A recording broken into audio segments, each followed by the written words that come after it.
A Christmas Carol by Charles Dickens. Preface. I have endeavoured in this ghostly little book to raise the ghost of an idea which shall not put my readers out of humour with themselves, with each other, with the season, or with me. May it haunt their houses pleasantly, and no one wish to lay it. Their faithful friend and servant, Charles Dickens, December, 1843. Marley's Ghost. Marley was dead, to begin with. There is no doubt whatever about that. The register of his burial was signed by the clergyman, the clerk, the undertaker, and the chief mourner.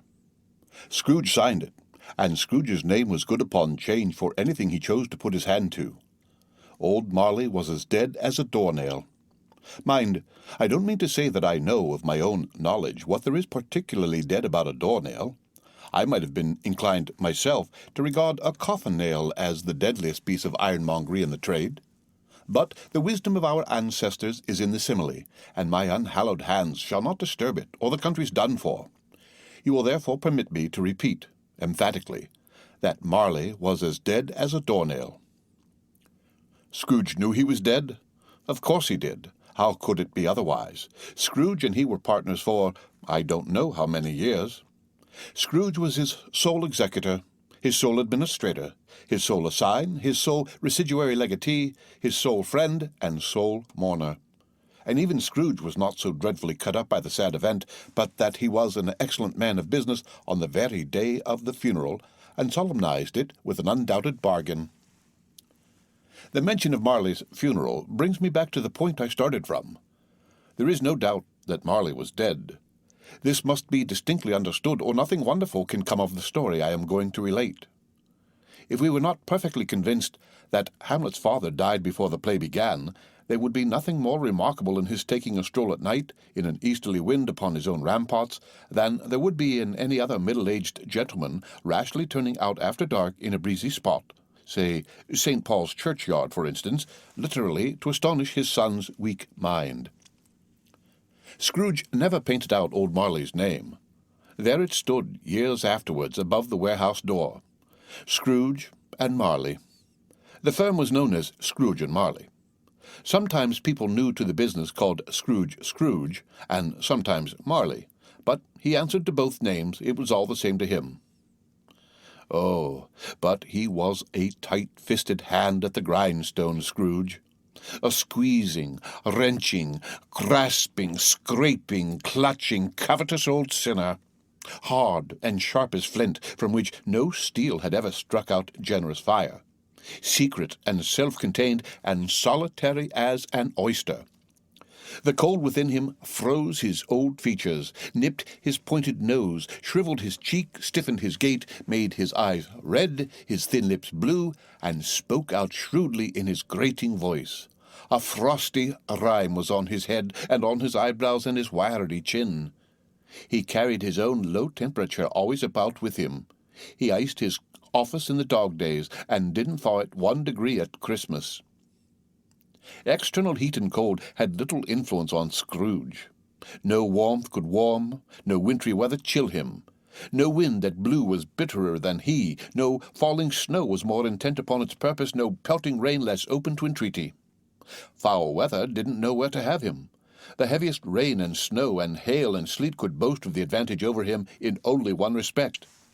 They often came down handsomely, and Scrooge never did. Nobody ever stopped him in the street to say with gladsome looks, "My dear Scrooge, how are you?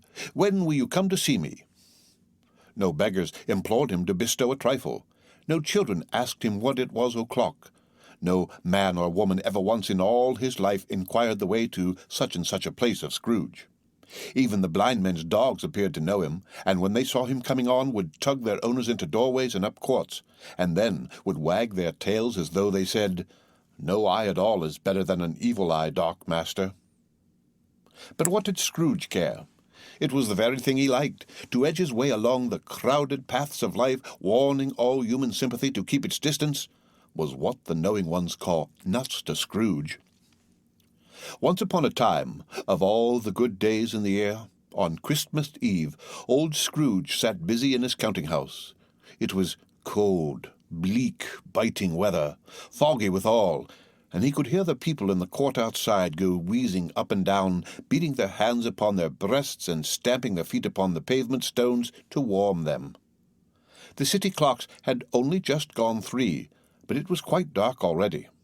It had not been light all day, and candles were flaring in the windows of the neighbouring offices like ruddy smears upon the palpable brown air.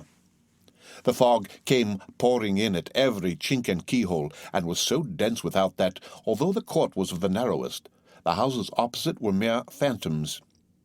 To see the dingy cloud come drooping down, obscuring everything, one might have thought that nature lived hard by and was brewing on a large scale.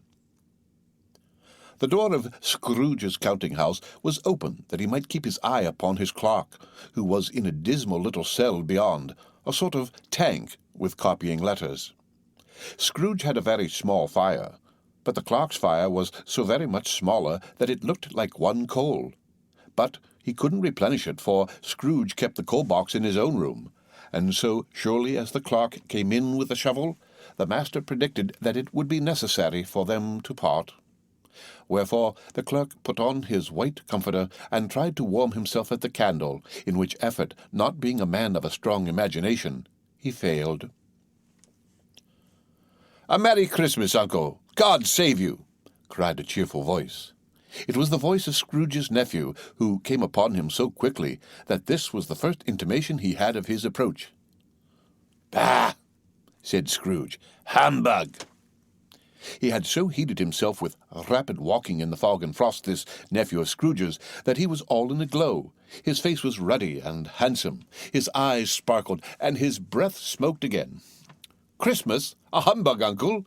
said Scrooge's nephew. "You don't mean that, I am sure." "I do," said Scrooge. "Merry Christmas! What right have you to be merry? What reason have you to be merry? You're poor enough." "Come, then," returned the nephew gaily. "What right have you to be dismal? What reason have you to be morose? You're rich enough." Scrooge, having no better answer ready on the spur of the moment, said, "Bah!" again, and followed it up with, "Humbug!" "Don't be cross, Uncle," said the nephew. "What else can I be," returned the uncle, "when I live in such a world of fools as this Merry Christmas? Out upon Merry Christmas! What's Christmas time to you but a time for paying bills without money? A time for finding yourself a year older but not an hour richer? A time for balancing your books and having every item in 'em through a round dozen of months presented dead against you? If I could work my will," said Scrooge indignantly, "every idiot who goes about with Merry Christmas on his lips should be boiled with his own pudding and buried with a stake of holly through his heart. He should." "Uncle," pleaded the nephew. "Nephew," returned the uncle sternly, "keep Christmas in your own way, and let me keep it in mine." "Keep it?" repeated Scrooge's nephew. "But you don't keep it." "Let me leave it alone, then," said Scrooge. "Much good may it do you. Much good it has ever done you." "There are many things from which I might have derived good, by which I have not profited, I dare say," returned the nephew. "Christmas among the rest. But I am sure I have always thought of Christmas time, when it has come round, apart from the veneration due to its sacred name and origin, if anything belonging to it can be apart from that, as a good time, a kind, forgiving, charitable, pleasant time, the only time I know of in the long calendar of the year, when men and women seem by one consent to open their shut-up hearts freely, and to think of people below them as if they really were fellow passengers to the grave, and not another race of creatures bound on other journeys. And therefore, Uncle, though it has never put a scrap of gold or silver in my pocket, I believe that it has done me good and will do me good, and I say, God bless it." The clerk in the tank involuntarily applauded. Becoming immediately sensible of the impropriety, he poked the fire and extinguished the last frail spark forever. "Let me hear another sound from you," said Scrooge, "and you'll keep your Christmas by losing your situation. You're quite a powerful speaker, sir," he added, turning to his nephew. "I wonder you don't go into Parliament." "Don't be angry, Uncle. Come, dine with us tomorrow." Scrooge said that he would see him. Yes, indeed he did. He went the whole length of the expression, and said that he would see him in that extremity first. "But why?" cried Scrooge's nephew. "Why? Why did you get married?" said Scrooge. "Because I fell in love." "Because you fell in love," growled Scrooge, as if that were the only one thing in the world more ridiculous than a merry Christmas. "Good afternoon." "Nay, uncle, but you never came to see me before that happened. Why give it as a reason for not coming now?" "Good afternoon," said Scrooge. "I want nothing from you. I ask nothing of you. Why cannot we be friends?" "Good afternoon," said Scrooge. "I am sorry with all my heart to find you so resolute. We have never had any quarrel to which I have been a party. But I have made the trial in homage to Christmas, and I'll keep my Christmas humour to the last. So, a Merry Christmas, uncle." "Good afternoon," said Scrooge. "And a Happy New Year." "Good afternoon," said Scrooge.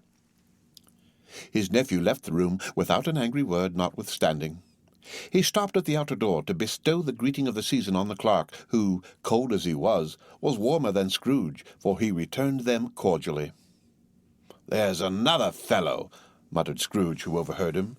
"My clerk, with 15 shillings a week and a wife and family, talking about a Merry Christmas. I'll retire to Bedlam." This lunatic, in letting Scrooge's nephew out, had let 2 other people in. They were portly gentlemen, pleasant to behold, and now stood with their hats off in Scrooge's office. They had books and papers in their hands, and bowed to him. "Scrooge and Marley's, I believe," said one of the gentlemen, referring to his list. "Have I the pleasure of addressing Mr. Scrooge or Mr. Marley?" "Mr. Marley has been dead these 7 years," Scrooge replied. "He died 7 years ago this very night." "We have no doubt his liberality is well represented by his surviving partner," said the gentleman, presenting his credentials. It certainly was, for they had been 2 kindred spirits. At the ominous word liberality, Scrooge frowned and shook his head and handed the credentials back. "At this festive time of the year, Mr. Scrooge," said the gentleman, taking up a pen, "it is more than usually desirable that we should make some slight provision for the poor and destitute who suffer greatly at the present time. Many thousands are in want of common necessaries. Hundreds of thousands are in want of common comforts, sir." "Are there no prisons?" asked Scrooge. "Plenty of prisons," said the gentleman, laying down the pen again. "And the union workhouses?" demanded Scrooge. "Are they still in operation?" "They are, still," returned the gentleman. "I wish I could say they were not." "The treadmill and the poor law are in full vigour, then?" said Scrooge. "Both very busy, sir." "Oh, I was afraid from what you said at first that something had occurred to stop them in their useful course," said Scrooge. "I'm very glad to hear it." "Under the impression that they scarcely furnish Christian cheer of mind or body to the multitude," returned the gentleman, "a few of us are endeavouring to raise a fund to buy the poor some meat and drink and means of warmth. We choose this time because it is a time of all others when want is keenly felt and abundance rejoices. What shall I put you down for?" "Nothing," Scrooge replied. "You wish to be anonymous?" "I wish to be left alone," said Scrooge. "Since you ask me what I wish, gentlemen, that is my answer. I don't make merry myself at Christmas, and I can't afford to make idle people merry. I hope to support the establishments I have mentioned. They cost enough, and those who are badly off must go there." "Many can't go there, and many would rather die." "If they would rather die," said Scrooge, "they had better do it and decrease the surplus population. Besides, excuse me, I don't know that." "But you might know it," observed the gentleman. "It's not my business," Scrooge returned. "It's enough for a man to understand his own business, and not to interfere with other people's. Mine occupies me constantly. Good afternoon, gentlemen." Seeing clearly that it would be useless to pursue their point, the gentleman withdrew. Scrooge resumed his labours with an improved opinion of himself, and in a more facetious temper than was usual with him. Meanwhile, The fog and darkness thickened so that people ran about with flaring links, proffering their services to go before horses and carriages and conduct them on their way. The ancient tower of a church, whose gruff old bell was always peeping slyly down at Scrooge out of a Gothic window in the wall, became invisible, and struck the hours and quarters in the clouds, with tremulous vibrations afterwards, as if its teeth were chattering in its frozen head up there. The cold became intense.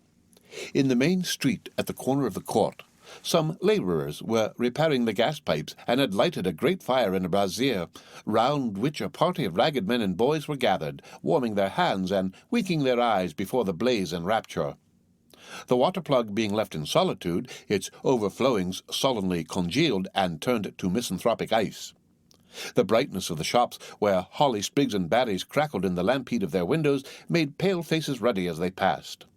Poulterers' and grocers' trades became a splendid joke, a glorious pageant with which it was next to impossible to believe that such dull principles as bargain and sale had anything to do. The Lord Mayor in the stronghold of the Mite Mansion House gave orders to his 50 cooks and butlers to keep Christmas as a Lord Mayor's household should, and even the little tailor, whom he had fined 5 shillings on the previous Monday for being drunk and bloodthirsty in the streets, stirred up tomorrow's pudding in his garret, while his lean wife and the baby sallied out to buy the beef. Foggier yet, and colder, piercing, searching, biting cold. If the good St. Dunstan had but nipped the evil spirit's nose with a touch of such weather as that, instead of using his familiar weapons, then indeed he would have roared to lusty purpose. The owner of one scant young nose, gnawed and mumbled by the hungry cold as bones are gnawed by dogs, stooped down at Scrooge's keyhole to regale him with a Christmas carol. But at the first sound of God Bless You, Merry Gentlemen, May Nothing You Dismay, Scrooge seized the ruler with such energy of action that the singer fled in terror, leaving the keyhole to the fog and even more congenial frost. At length, the hour of shutting up the counting-house arrived. With an ill will, Scrooge dismounted from his stool and tacitly admitted the fact to the expectant clerk in the tank, who instantly snuffed his candle out and put on his hat. "You'll want all day tomorrow, I suppose," said Scrooge. "If quite convenient, sir." "It's not convenient," said Scrooge, "and it's not fair. If I was to stop half a crown for it, you'd think yourself ill-used, I'll be bound." The clerk smiled faintly. "And yet," said Scrooge, "you don't think me ill-used when I pay a day's wages for no work." The clerk observed that it was only once a year. "A poor excuse for picking a man's pocket every 25th of December," said Scrooge, buttoning his greatcoat to the chin. "But I suppose you must have the whole day. Be here all the earlier next morning." The clerk promised that he would, and Scrooge walked out with a growl. The office was closed in a twinkling, and the clerk, with the long ends of his white comforter dangling below his waist, for he boasted no greatcoat, went down a slide on Cornhill at the end of a lane of boys 20 times in honour of its being Christmas Eve, and then ran home to Camden Town as hard as he could pelt to play at blindman's buff. Scrooge took his melancholy dinner in his usual melancholy tavern, and having read all the newspapers and beguiled the rest of the evening with his banker's book, went home to bed. He lived in chambers which had once belonged to his deceased partner. They were a gloomy suite of rooms in a lowering pile of building up a yard where it had so little business to be that one could scarcely help fancying it must have run there when it was a young house, playing at hide-and-seek with other houses, and have forgotten the way out again. It was old enough now, and dreary enough, for nobody lived in it but Scrooge, the other rooms being all let out as offices. The yard was so dark that even Scrooge, who knew its every stone, was fain to grope with his hands. The fog and frost so hung about the black old gateway of the house that it seemed as if the genius of the weather sat in mournful meditation on the threshold. Now, it is a fact that there was nothing at all particular about the knocker on the door, except that it was very large. It is also a fact that Scrooge had seen it night and morning during his whole residence in that place. Also, that Scrooge had as little of what is called fancy about him as any man in the city of London, even including, which is a bold word, the corporation, alderman, and livery. Let it also be borne in mind that Scrooge had not bestowed one thought on Marley since his last mention of his 7 years dead partner that afternoon. And then, let any man explain to me, if he can, how it happened that Scrooge, having his key in the lock of the door, saw in the knocker, without its undergoing any intermediate process of change, not a knocker, but Marley's face. Marley's face! It was not in impenetrable shadow as the other objects in the yard were, but had a dismal light about it, like a bad lobster in a dark cellar. It was not angry or ferocious, but looked at Scrooge as Marley used to look, with ghostly spectacles turned up upon its ghostly forehead. The hair was curiously stirred as if by breath or hot air, and though the eyes were wide open, they were perfectly motionless. That and its livid colour made it horrible, but its horror seemed to be in spite of the face and beyond its control rather than a part of its own expression. As Scrooge looked fixedly at this phenomenon, it was a knocker again. To say that he was not startled, or that his blood was not conscious of a terrible sensation to which it had been a stranger from infancy, would be untrue. But he put his hand upon the key he had relinquished, turned it sturdily, walked in, and lighted his candle. He did pause with a moment's irresolution before he shut the door, and he did look cautiously behind it first, as if he half expected to be terrified with the sight of Marley's pigtail sticking out into the hall. But there was nothing on the back of the door, except the screws and nuts that held the knocker on, so he said, "Puh, puh," and closed it with a bang. The sound resounded through the house like thunder. Every room above, and every cask in the wine merchant's cellars below, appeared to have a separate peal of echoes of its own. Scrooge was not a man to be frightened by echoes. He fastened the door, and walked across the hall, and up the stairs, slowly too, trimming his candle as he went. You may talk vaguely about driving a coach and six up a good old flight of stairs, or through a bad young Act of Parliament, but I mean to say that you might have got a hearse up that staircase and taken it broadwise, with the splinter bar towards the wall and the door towards the balustrades, and done it easy. There was plenty of width for that, and room to spare, which is perhaps the reason why Scrooge thought he saw a locomotive hearse going on before him in the gloom. Half a dozen gas lamps out of the street wouldn't have lighted the entry too well, so you may suppose that it was pretty dark with Scrooge's dip. Up Scrooge went, not caring a button for that. Darkness is cheap, and Scrooge liked it. But before he shut his heavy door, he walked through his rooms to see that all was right. He had just enough recollection of the face to desire to do that. Sitting-room, bedroom, lumber-room, all as they should be. Nobody under the table, nobody under the sofa, a small fire in the grate, spoon and basin ready, and the little saucepan of gruel — Scrooge has a cold in his head — upon the hob. Nobody under the bed, nobody in the closet, nobody in his dressing-gown, which was hanging up in a suspicious attitude against the wall. Lumber-room as usual. Old fire-guard, old shoes, 2 fish-baskets, washing-stand on 3 legs, and a poker. Quite satisfied, he closed his door and locked himself in. Double-locked himself in, which was not his custom. Thus secured against surprise, he took off his cravat, put on his dressing-gown and slippers and his nightcap, and sat down before the fire to take his gruel. It was a very low fire indeed, nothing on such a bitter night. He was obliged to sit close to it and brood over it before he could extract the least sensation of warmth from such a handful of fuel. The fireplace was an old one, built by some Dutch merchant long ago, and paved all round with quaint Dutch tiles designed to illustrate the Scriptures.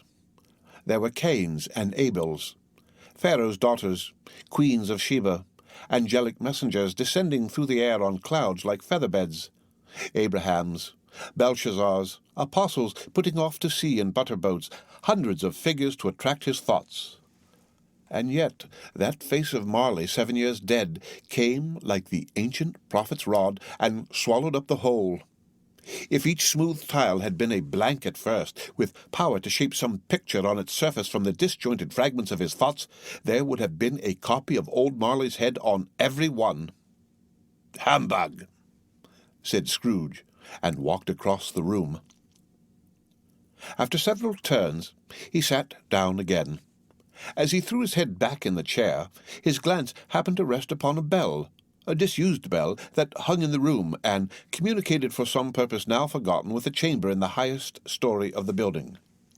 It was with great astonishment and with a strange, inexplicable dread that, as he looked, he saw this bell begin to swing. It swung so softly in the outset that it scarcely made a sound, but soon it rang out loudly, and so did every bell in the house. This might have lasted half a minute or a minute, but it seemed an hour. The bells ceased as they had begun together. They were succeeded by a clanking noise, deep down below, as if some person were dragging a heavy chain over the casks in the wine merchant's cellar. Scrooge then remembered to have heard that ghosts in haunted houses were described as dragging chains. The cellar door flew open with a booming sound, and then he heard the noise much louder on the floors below, then coming up the stairs, then coming straight towards his door. "It's humbug still," said Scrooge. "I won't believe it." His colour changed, though, when, without a pause, it came on through the heavy door and passed into the room before his eyes. Upon its coming in, the dying flame leaped up as though it cried, "I know him, Marley's ghost," and fell again. The same face, the very same, Marley in his pigtail, usual waistcoat, tights, and boots, the tassels on the ladder bristling like his pigtail and his coat skirts and the hair upon his head. The chain he drew was clasped about his middle. It was long and wound about him like a tail, and it was made, for Scrooge observed it closely, of cash-boxes, keys, padlocks, ledgers, deeds, and heavy purses wrought in steel. His body was transparent, so that Scrooge, observing him and looking through his waistcoat, could see the 2 buttons on his coat behind. Scrooge had often heard it said that Marley had no bowels, but he had never believed it until now. No, nor did he believe it even now. Though he looked the phantom through and saw it standing before him, though he felt the chilling influence of its death-cold eyes and marked the very texture of the folded kerchief bound about its head and chin, which wrapper he had not observed before, he was still incredulous and fought against his senses. "How now?" said Scrooge, caustic and cold as ever. "What do you want with me?" "Much." Marley's voice, no doubt about it. "Who are you?" "Ask me who I was." "Who were you, then?" said Scrooge, raising his voice. "You're particular for a shade," he was going to say, to a shade, but substituted this as more appropriate. "In life, I was your partner, Jacob Marley." Can you sit down?" asked Scrooge, looking doubtfully at him. "I can." "Well, do it then." Scrooge asked the question because he didn't know whether a ghost so transparent might find himself in a condition to take a chair, and felt that, in the event of its being impossible, it might involve the necessity of an embarrassing explanation. But the ghost sat down on the opposite side of the fireplace as if he were quite used to it. "You don't believe in me?" observed the ghost. "I don't," said Scrooge. "What evidence would you have of my reality beyond that of your senses?" "I don't know," said Scrooge. "Why do you doubt your senses?" "Because," said Scrooge, "a little thing affects them. A slight disorder of the stomach makes them cheats. You may be an undigested bit of beef, a blot of mustard, a crumb of cheese, a fragment of an underdone potato. There's more of gravy than of grave about you, whatever you are." Scrooge was not much in the habit of cracking jokes, Nor did he feel in his heart by any means waggish then. The truth is that he tried to be smart as a means of distracting his own attention and keeping down his terror, for the spectre's voice disturbed the very marrow in his bones. To sit staring at those fixed, glazed eyes in silence for a moment would play, Scrooge felt, the very deuce with him. There was something very awful, too, in the spectre's being provided with an infernal atmosphere of its own. Scrooge could not feel it himself, but this was clearly the case, for though the ghost sat perfectly motionless, its hair and skirts and tassels were still agitated as by the hot vapour from an oven. You see this toothpick?" said Scrooge, returning quickly to the charge, for the reason just assigned, and wishing, though it were only for a second, to divert the vision's stony gaze from himself. "I do," replied the ghost. "You're not looking at it?" said Scrooge. "But I see it," said the ghost, "notwithstanding." "Well," returned Scrooge, "I have but to swallow this, and be for the rest of my days persecuted by a legion of goblins, all of my own creation. Humbug, I tell you! Humbug!" At this, the spirit raised a frightful cry, and shook its chain with such a dismal and appalling noise that Scrooge held on tight to his chair to save himself from falling in a swoon. But how much greater was his horror when the phantom, taking off the bandage round its head as if it were too warm to wear indoors, its lower jaw dropped down upon its breast. Scrooge fell upon his knees and clasped his hands before his face. "Mercy!" he said. "Dreadful apparition, why do you trouble me?" "Man of the worldly mind," replied the ghost, "do you believe in me or not?" "I do," said Scrooge. "I must. But why do spirits walk the earth, and why do they come to me?" "It is required of every man," the ghost returned, "that the spirit within him should walk abroad among his fellow men, and travel far and wide. And if that spirit goes not forth in life, it is condemned to do so after death. It is doomed to wander through the world, oh, woe is me, and witness what it cannot share, but might have shared on earth, and turned to happiness." Again the spectre raised a cry, and shook its chain, and wrung its shadowy hands. "You are fettered," said Scrooge, trembling. "Tell me why." "I wear the chain I forged in life," replied the ghost. "I made it link by link, and yard by yard. I girded it on of my own free will, and of my own free will I wore it. Is its pattern strange to you?" Scrooge trembled more and more. "Or would you know," pursued the ghost, "the weight and length of the strong coil you bear yourself? It was full as heavy and as long as this 7 Christmas Eves ago.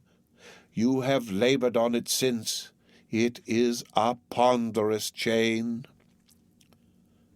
Scrooge glanced about him on the floor in the expectation of finding himself surrounded by some 50 or 60 fathoms of iron cable, but he could see nothing. "Jacob," he said imploringly, "old Jacob Marley, tell me more. Speak comfort to me, Jacob." "I have none to give," the ghost replied. "It comes from other regions, Ebenezer Scrooge, and is conveyed by other ministers to other kinds of men. Nor can I tell you what I would. A very little more is all permitted to me. I cannot rest. I cannot stay. I cannot linger anywhere. My spirit never walked beyond our counting-house. Mark me. In life, my spirit never rode beyond the narrow limits of our money-changing hole, and weary journeys lie before me." It was a habit with Scrooge, whenever he became thoughtful, to put his hands in his breeches pockets. Pondering on what the ghost had said, he did so now, but without lifting up his eyes or getting off his knees. "You must have been very slow about it, Jacob," Scrooge observed in a businesslike manner, though with humility and deference. "Slow?" the ghost repeated. 7 years dead," mused Scrooge, "and travelling all the time?" "The whole time," said the ghost. "No rest, no peace, incessant torture of remorse." "You travel fast?" said Scrooge. "On the wings of the wind," replied the ghost. "You might have got over a great quantity of ground in 7 years," said Scrooge. The ghost, on hearing this, set up another cry, and clanked its chain so hideously in the dead silence of the night that the ward would have been justified in indicting it for a nuisance. "Oh, captive, bound, and double-ironed," cried the phantom, "not to know that ages of incessant labour by immortal creatures for this earth must pass into eternity before the good of which it is susceptible is all developed. Not to know that any Christian spirit, working kindly in its little sphere, whatever it may be, will find its mortal life too short for its vast means of usefulness. Not to know that no space of regret can make amends for one's life's opportunities misused. Yet such was I. Oh, such was I." "But you were always a good man of business, Jacob," faltered Scrooge, who now began to apply this to himself. "Business!" cried the ghost, wringing its hands again. "Mankind was my business. The common welfare was my business. Charity, mercy, forbearance, and benevolence were all my business. The dealings of my trade were but a drop of water in the comprehensive ocean of my business." It held up its chain at arm's length, as if that were the cause of all its unavailing grief, and flung it heavily upon the ground again. "At this time of the rolling year," the spectre said, "I suffer most. Why did I walk through crowds of fellow beings with my eyes turned down, and never raise them to that blessed star which led the wise men to a poor abode? Were there no poor homes to which its light would have conducted me?" Scrooge was very much dismayed to hear the spectre going on at this rate, and began to quake exceedingly. "Hear me," cried the ghost. "My time is nearly gone." "I will," said Scrooge. "But don't be hard upon me. Don't be flowery, Jacob, pray." "How is it that I appear before you in a shape that you can see I may not tell? I have sat invisible beside you many and many a day." It was not an agreeable idea. Scrooge shivered and wiped the perspiration from his brow. "That is no light part of my penance," pursued the ghost. "I am here tonight to warn you that you have yet a chance and hope of escaping my fate, a chance and hope of my procuring Ebenezer." "You were always a good friend to me," said Scrooge. "Thank ye." "You will be haunted," resumed the ghost, "by 3 spirits." Scrooge's countenance fell almost as low as the ghost's had done. "Is that the chance and hope you mentioned, Jacob?" he demanded in a faltering voice. "It is." I think I'd rather not," said Scrooge. "Without their visits," said the ghost, "you cannot hope to shun the path I tread. Expect the first tomorrow when the bell tolls 1. "Couldn't I take 'em all at once, and have it over, Jacob?" hinted Scrooge. "Expect the second on the next night at the same hour, the third upon the next night when the last stroke of 12 has ceased to vibrate. Look to see me no more, and look that for your own sake you remember what has passed between us." When it had said these words, the spectre took its wrapper from the table and bound it round its head as before. Scrooge knew this by the smart sound its teeth made when the jaws were brought together by the bandage. He ventured to raise his eyes again, and found his supernatural visitor confronting him in an erect attitude, with its chain wound over and about its arm. The apparition walked backward from him, and, at every step it took, the window raised itself a little, so that when the spectre reached it, it was wide open. It beckoned Scrooge to approach, which he did. When they were within 2 paces of each other, Marley's ghost held up its hand, warning him to come no nearer. Scrooge stopped, not so much in obedience as in surprise and fear, for on the raising of the hand he became sensible of confused noises in the air, incoherent sounds of lamentation and regret, wailings inexpressibly sorrowful and self-accusatory.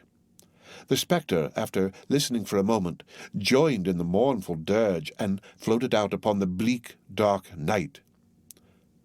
Scrooge followed to the window, desperate in his curiosity.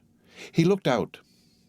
The air was filled with phantoms, wandering hither and thither in restless haste, and moaning as they went. Every one of them wore chains like Marley's ghost. Some few, they might be guilty governments, were linked together. None were free.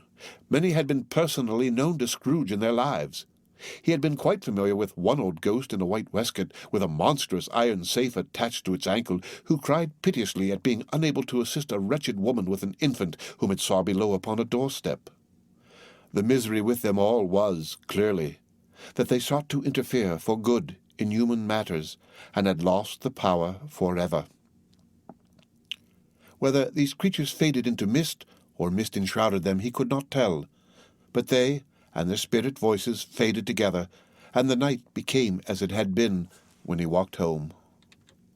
Scrooge closed the window and examined the door by which the ghost had entered. It was double-locked, as he had locked it with his own hands, and the bolts were undisturbed. He tried to say, "a humbug," but stopped at the first syllable, and, being from the emotion he had undergone, or the fatigues of the day, or his glimpse of the invisible world, or the dull conversation of the ghost, or the lateness of the hour, much in need of repose, went straight to bed, without undressing, and fell asleep upon the instant. The first of 3 spirits. When Scrooge awoke, it was so dark that, looking out of bed, he could scarcely distinguish the transparent window from the opaque walls of his chamber. He was endeavouring to pierce the darkness with his ferret eyes when the chimes of a neighbouring church struck the 4 quarters, so he listened for the hour. To his great astonishment, the heavy bell went on from 6 to 7, and from 7 to 8, and regularly up to 12, then stopped. 12? It was past 2 when he went to bed. The clock was wrong. An icicle must have got into the works. 12. He touched the spring of his repeater to correct this most preposterous clock. Its rapid little pulse beat 12 and stopped. "Why, it isn't possible," said Scrooge, "that I can have slept through a whole day and far into another night. It isn't possible that anything has happened to the sun, and this is 12 at noon." The idea being an alarming one, he scrambled out of bed and groped his way to the window. He was obliged to rub the frost off with the sleeve of his dressing-gown before he could see anything, and could see very little then. All he could make out was that it was still very foggy and extremely cold, and that there was no noise of people running to and fro and making a great stir, as there unquestionably would have been if night had beaten off bright day and taken possession of the world. This was a great relief, because 3 days after sight of this first of exchange paid to Mr. Ebenezer Scrooge or his order, and so forth, would have become a mere United States security if there were no days to count by. Scrooge went to bed again, and thought and thought and thought it over and over, and could make nothing of it. The more he thought, the more perplexed he was, and the more he endeavoured not to think, the more he thought Marley's ghost bothered him exceedingly. Every time he resolved within himself, after mature inquiry, that it was all a dream, his mind flew back, like a strong spring released, to its first position, and presented the same problem to be worked all through. Was it a dream or not? Scrooge lay in this state until the chime had gone 3/4 more, when he remembered, on a sudden, that the ghost had warned him of a visitation when the bell tolled 1. He resolved to lie awake until the hour was past, and, considering that he could no more go to sleep than go to heaven, this was perhaps the wisest resolution in his power. The quarter was so long that he was more than once convinced he must have sunk into a doze unconsciously and missed the clock. At length it broke upon his listening ear. Ding, dong. 1/4 past, said Scrooge, counting. Ding, dong. 1/2 past, said Scrooge. Ding, dong. 1/4 to it, said Scrooge. Ding, dong. The hour itself, said Scrooge triumphantly, and nothing else. He spoke before the hour bell sounded, which it now did with a deep, dull, hollow, melancholy 1. Light flashed up in the room upon the instant, and the curtains of his bed were drawn. The curtains of his bed were drawn aside, I tell you, by a hand, not the curtains at his feet, nor the curtains at his back, but those to which his face was addressed. The curtains of his bed were drawn aside, and Scrooge, starting up into a half-recumbent attitude, found himself face to face with the unearthly visitor who drew them, as close to it as I am now to you, and I am standing in the spirit at your elbow. It was a strange figure, like a child, yet not so like a child as like an old man, viewed through some supernatural medium which gave him the appearance of having receded from the view, and being diminished to a child's proportions. Its hair, which hung about its neck and down its back, was white as if with age, and yet the face had not a wrinkle in it, and the tenderest bloom was on the skin. The arms were very long and muscular, the hands the same, as if its hold were of uncommon strength. Its legs and feet, most delicately formed, were, like those upper members, bare. It wore a tunic of the purest white, and round its waist was bound a lustrous belt, the sheen of which was beautiful. It held a branch of fresh green holly in its hand, and, in singular contradiction of that wintry emblem, had its dress trimmed with summer flowers. But the strangest thing about it was that from the crown of its head there sprung a bright, clear jet of light by which all this was visible, and which was doubtless the occasion of its using, in its duller moments, a great extinguisher for a cap, which it now held under its arm. Even this, though, when Scrooge looked at it with increasing steadiness, was not its strangest quality, for as its belt sparkled and glittered, now in one part, and now in another, and what was light one instant at another time was dark, so the figure itself fluctuated in its distinctness, now being a thing with one arm, now with one leg, now with 20 legs, now a pair of legs without a head, now a head without a body, of which dissolving parts no outline would be visible in the dense gloom wherein they melted away. And, in the very wonder of this, it would be itself again, distinct and clear as ever. "Are you the spirit, sir, whose coming was foretold to me?" asked Scrooge.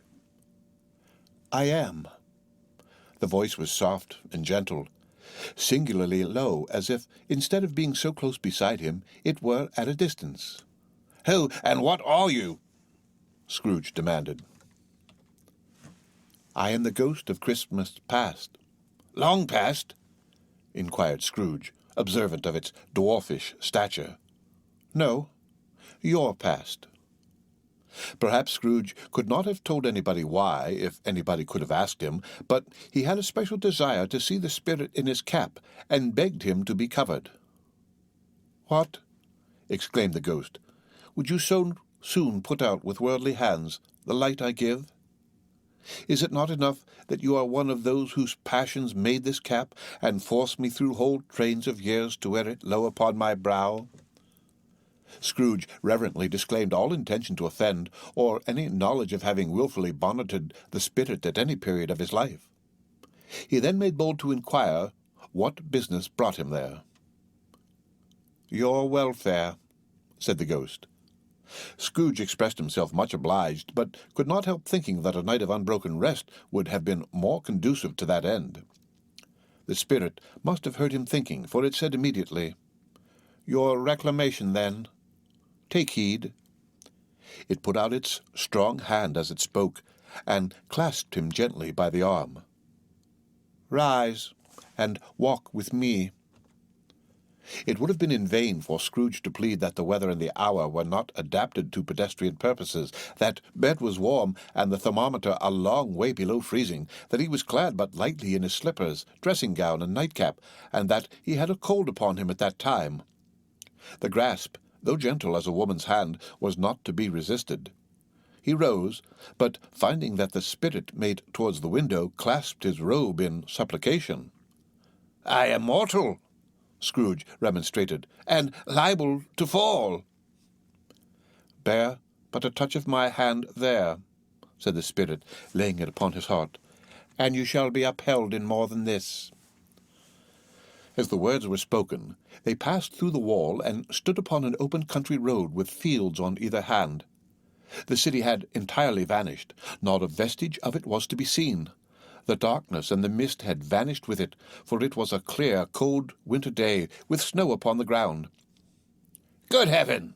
said Scrooge, clasping his hands together as he looked about him. "I was bred in this place. I was a boy here." The spirit gazed upon him mildly. Its gentle touch, though it had been light and instantaneous, appeared still present to the old man's sense of feeling. He was conscious of 1,000 odors floating in the air, each one connected with 1,000 thoughts and hopes and joys and cares long, long forgotten. "Your lip is trembling," said the ghost. "And what is that upon your cheek?" Scrooge muttered, with an unusual catching in his voice, that it was a pimple, and begged the ghost to lead him where he would. "You recollect the way?" inquired the spirit. "Remember it?" cried Scrooge with fervor. "I could walk it blindfold." "Strange to have forgotten it for so many years," observed the ghost. "Let us go on." They walked along the road. Scrooge, recognizing every gate and post and tree, until a little market town appeared in the distance with its bridge, its church, and winding river. Some shaggy ponies now were seen trotting towards them with boys upon their backs, who called to other boys in country gigs and carts driven by farmers. All these boys were in great spirits, and shouted to each other until the broad fields were so full of merry music that the crisp air laughed to hear it. "These are but shadows of the things that have been," said the ghost. "They have no consciousness of us." The jocund travellers came on, and as they came, Scrooge knew and named them every one. Why was he rejoiced beyond all bounds to see them? Why did his cold eye glisten and his heart leap up as they went past? Why was he filled with gladness when he heard them give each other Merry Christmas as they parted at crossroads and byways for their several homes? What was Merry Christmas to Scrooge? Out upon Merry Christmas, what good had it ever done to him? "The school is not quite deserted," said the ghost. "A solitary child, neglected by his friends, is left there still." Scrooge said he knew it, and he sobbed. They left the high road by a well-remembered lane, and soon approached a mansion of dull red brick, with a little weathercock-surmounted cupola on the roof and a bell hanging in it.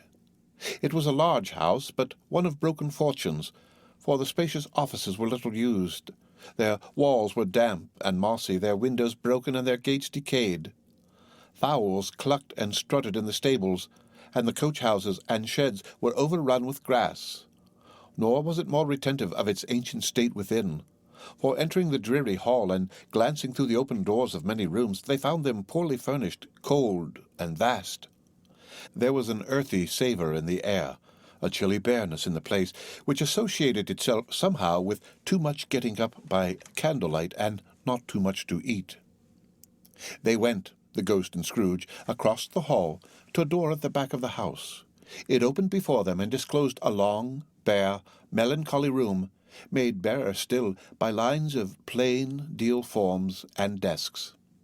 At one of these a lonely boy was reading near a feeble fire, and Scrooge sat down upon a form and wept to see his poor, forgotten self as he used to be. Not a latent echo in the house, Not a squeak and scuffle from the mice behind the panelling, not a drip from the half-thawed water-spout in the dooryard behind, not a sigh among the leafless boughs of one despondent poplar, not the idle swinging of an empty storehouse door, no, not a clicking in the fire, but fell upon the heart of Scrooge with a softening influence and gave a freer passage to his tears. The spirit touched him on the arm and pointed to his younger self, intent upon his reading. Suddenly, a man in foreign garments, wonderfully real and distinct to look at, stood outside the window with an axe stuck in his belt and leading an ass laden with wood by the bridle. "Why, it's Ali Baba!" Scrooge exclaimed in ecstasy. "It's dear old honest Ali Baba. Yes, I know.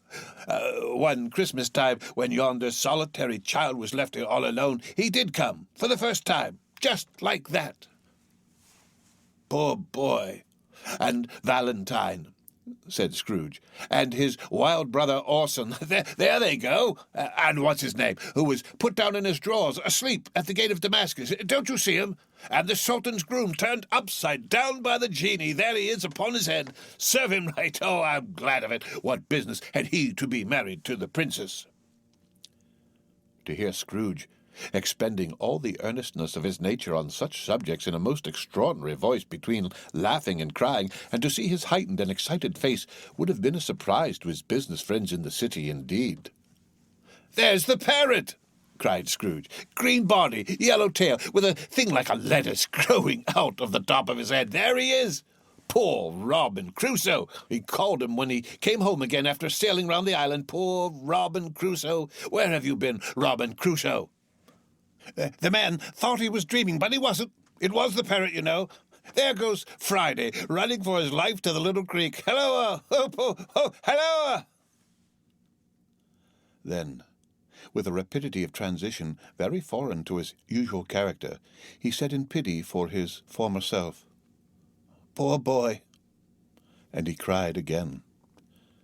"I wish," Scrooge muttered, putting his hand in his pocket and looking about him after drying his hands with his cuff. "But it's too late now." "What is the matter?" asked the spirit. "Nothing," said Scrooge. "Nothing. There was a boy singing a Christmas carol at my door last night. I should like to have given him something, that's all." The ghost smiled thoughtfully and waved its hand, saying as it did so, "Let us see another Christmas." Scrooge's former self grew larger at the words, and the room became a little darker and more dirty. The panels shrunk, the windows cracked, fragments of plaster fell out of the ceiling, and the naked laths were shown instead. But how all this was brought about, Scrooge knew no more than you do. He only knew that it was quite correct, that everything had happened so, that there he was, alone again, when all the other boys had gone home for the jolly holidays. He was not reading now, but walking up and down despairingly. Scrooge looked at the ghost, and, with a mournful shaking of his head, glanced anxiously towards the door. It opened, and a little girl, much younger than the boy, came darting in, and putting her arms about his neck, and often kissing him, addressed him as her dear, dear brother. "I have come to bring you home, dear brother," said the child, clapping her tiny hands and bending down to laugh. "To bring you home, home, home." "Home, little Fan?" returned the boy. "Yes," said the child, brimful of glee. "Home for good and all, home for ever and ever. Father is so much kinder than he used to be, that home's like heaven. He spoke so gently to me one dear night when I was going to bed, that I was not afraid to ask him once more if you might come home. And he said, yes, you should, and sent me in a coach to bring you, and you're to be a man," said the child, opening her eyes, "and are never to come back here. But first we're to be together all the Christmas long, and have the merriest time in all the world." "You are quite a woman, little Fan," exclaimed the boy. She clapped her hands and laughed, and tried to touch his head, but, being too little, laughed again and stood on tiptoe to embrace him. Then she began to drag him in her childish eagerness towards the door, and he, not loathing to go, accompanied her. A terrible voice in the hall cried, Bring down Master Scrooge's box there." And in the hall appeared the schoolmaster himself, who glared on Master Scrooge with a ferocious condescension, and threw him into a dreadful state of mind by shaking hands with him. He then conveyed him and his sister into the veriest old well of a shivering best parlour that ever was seen, where the maps upon the wall and the celestial and terrestrial globes in the windows were waxy with cold. Here he produced a decanter of curiously light wine and a block of curiously heavy cake, and administered installments of those dainties to the young people, at the same time sending out a meagre servant to offer a glass of something to the post-boy, who answered that he thanked the gentleman, but if it was the same tap as he had tasted before, he had rather not. Master Scrooge's trunk being by this time tied on to the top of the chaise, the children bade the schoolmaster good-bye right willingly, and, getting into it, drove gaily down the garden sweep, the quick wheels dashing the hoarfrost and snow from off the dark leaves of the evergreens like spray. "Always a delicate creature, whom a breath might have withered," said the ghost, "but she had a large heart." "So she had," cried Scrooge. "You're right. I will not gainsay it, spirit. God forbid." "She died a woman," said the ghost, "and had, as I think, children." "One child," Scrooge returned. "True," said the ghost. "Your nephew." Scrooge seemed uneasy in his mind, and answered briefly, "Yes." Although they had but that moment left the school behind them, they were now in the busy thoroughfares of a city, where shadowy passengers passed and repassed, where shadowy carts and coaches battled for the way, and all the strife and tumult of a real city were. It was made plain enough by the dressing of the shops that here too it was Christmas time again. But it was evening, and the streets were lighted up. The ghost stopped at a certain warehouse door, and asked Scrooge if he knew it. "Know it?" said Scrooge. "Why, was I apprenticed here?" They went in. At sight of an old gentleman in a Welsh wig sitting behind such a high desk that if he had been 2 inches taller he must have knocked his head against the ceiling, Scrooge cried in great excitement, "Why, it's old Fezziwig! Oh, bless his heart! It's Fezziwig, alive again!" Old Fezziwig laid down his pen and looked up at the clock, which pointed to the hour of 7. He rubbed his hands, adjusted his capacious waistcoat, laughed all over himself from his shows to his organ of benevolence, and called out in a comfortable, oily, rich, fat, jovial voice, "Yo-ho there, Ebenezer! Dick!" Scrooge's former self, now grown a young man, came briskly in, accompanied by his fellow apprentice. "Dick Wilkins, to be sure!" said Scrooge to the ghost. "Bless me, yes, there he is. Oh, he was very much attached to me, was Dick. Poor Dick, dear, dear." "Yo-ho, my boys," said Fezziwig. "No more walk tonight. Christmas Eve, Dick. Christmas, Ebenezer.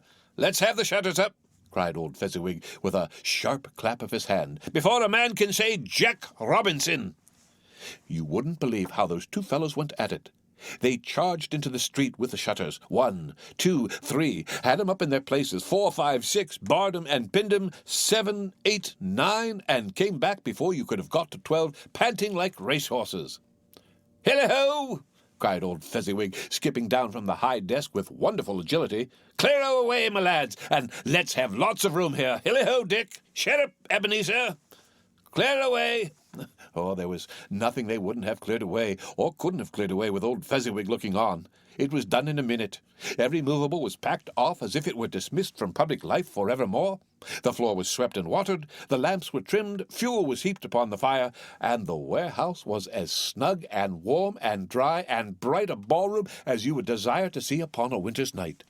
In came a fiddler with a music book, and went up to the lofty desk and made an orchestra of it, and tuned like 50 stomach aches. In came Mrs. Fezziwig, one vast substantial smile. In came the 3 Miss Fezziwigs, beaming and lovable. In came the 6 young followers whose hearts they broke. In came all the young men and women employed in the business. In came the housemaid with her cousin the baker. In came the cook with her brother's particular friend, the milkman. In came the boy from over the way who was suspected of not having board enough from his master, trying to hide himself behind the girl from next door but one, who was proved to have had her ears pulled by her mistress. In they all came, one after another, some shyly, some boldly, some gracefully, some awkwardly, some pushing, some pulling. In they all came anyhow and everyhow. Away they all went, 20 couple at once, hands half round and back again the other way, down the middle and up again, round and round in various stages of affectionate grouping. The old top couple always turning up in the wrong place. New top couple starting off again as soon as they got there, all top couples at last, and not a bottom one to help them. When this result was brought about, old Fezziwig, clasping his hands to stop the dance, cried out, "Well done!" and the fiddler plunged his hot face into a pot of porter, especially provided for that purpose. But scorning rest upon his reappearance, he instantly began again, though there were no dances yet, as if the other fiddler had been carried home exhausted on a shutter, and he were a brand new man resolved to beat him out of sight or perish. There were more dances, and there were forfeits, and more dances, and there was cake, and there was negus, and there was a great piece of cold roast, and there was a great piece of cold boiled, and there were mince pies and plenty of beer. But the great effect of the evening came after the roast and boiled, when the fiddler, an artful dog, mind you, the sort of man who knew his business better than you or I could have told it to him, struck up Sir Roger de Coverley. Then old Fezziwig stood out to dance with Mrs. Fezziwig, top couple too, with a good stiff piece of work cut out for them, 3 or 4 and 20 pair of partners, people who were not to be trifled with, people who would dance and had no notion of walking. But if they had been twice as many, 4 times, old Fezziwig would have been a match for them, and so would Mrs. Fezziwig. As to her, she was worthy to be his partner in every sense of the term. If that's not high praise, tell me higher, and I'll use it. A positive light appeared to issue from Fezziwig's calves. They shone in every part of the dance like moons. You couldn't have predicted at any given time what would become of 'em next. And when old Fezziwig and Mrs. Fezziwig had gone all through the dance, advance and retire, hold hands with your partner, bow and curtsy, corkscrew, thread the needle, and back again to your place, Fezziwig cut so deftly that he appeared to wink with his legs, and came upon his feet again without a stagger. When the clock struck 11, this domestic ball broke up. Mr. and Mrs. Fezziwig took their stations, one on either side of the door, and shaking hands with every person individually as he or she went out, wished him or her a Merry Christmas. When everybody had retired but the 2 apprentices, they did the same to them, and thus the cheerful voices died away, and the lads were left to their beds, which were under a counter in the back shop. During the whole of this time, Scrooge had acted like a man out of his wits. His heart and soul were in the scene, and with his former self. He corroborated everything, remembered everything, enjoyed everything, and underwent the strangest agitation. It was not until now, when the bright faces of his former self and Dick were turned from them, that he remembered the ghost, and became conscious that it was looking full upon him, while the light upon its head burnt very clear. "A small matter," said the ghost, "to make these silly folks so full of gratitude." "Small," echoed Scrooge. The spirit signed to him to listen to the 2 apprentices, who were pouring out their hearts in praise of Fezziwig, and when he had done so, said, "Why, is it not? He has spent but a few pounds of your mortal money, 3 or 4 perhaps. Is that so much that he deserves this praise?" "It isn't that," said Scrooge, heated by the remark, and speaking unconsciously like his former, not his latter self. "It isn't that, Spirit. He has the power to render us happy or unhappy, to make our service light or burdensome, a pleasure or a toil. Say that his power lies in words and looks, in things so slight and insignificant that it is impossible to add and count them up. What then? The happiness he gives is quite as great as if it cost a fortune." He felt the spirit's glance and stopped. "What is the matter?" asked the ghost. Nothing particular," said Scrooge. "Something, I think," the ghost insisted. "No," said Scrooge. "No, I should like to be able to say a word or 2 to my clerk just now, that's all." His former self turned down the lamps as he gave utterance to the wish, and Scrooge and the ghost again stood side by side in the open air. "My time grows short," observed the spirit. "Quick." This was not addressed to Scrooge, or to anyone whom he could see, but it produced an immediate effect, for again Scrooge saw himself. He was older now, a man in the prime of life. His face had not the harsh and rigid lines of later years, but it had begun to wear the signs of care and avarice.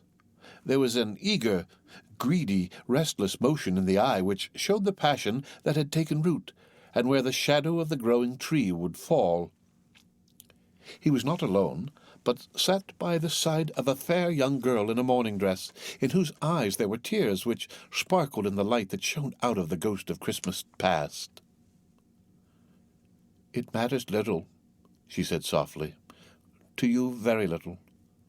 Another idol has displaced me, and if it can cheer and comfort you in time to come, as I would have tried to do, I have no just cause to grieve."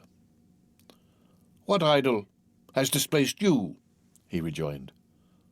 "A golden one." "This is the even-handed dealing of the world," he said. "There is nothing on which it is so hard as poverty, and there is nothing it professes to condemn with such severity as the pursuit of wealth." "You fear the world too much," she answered gently.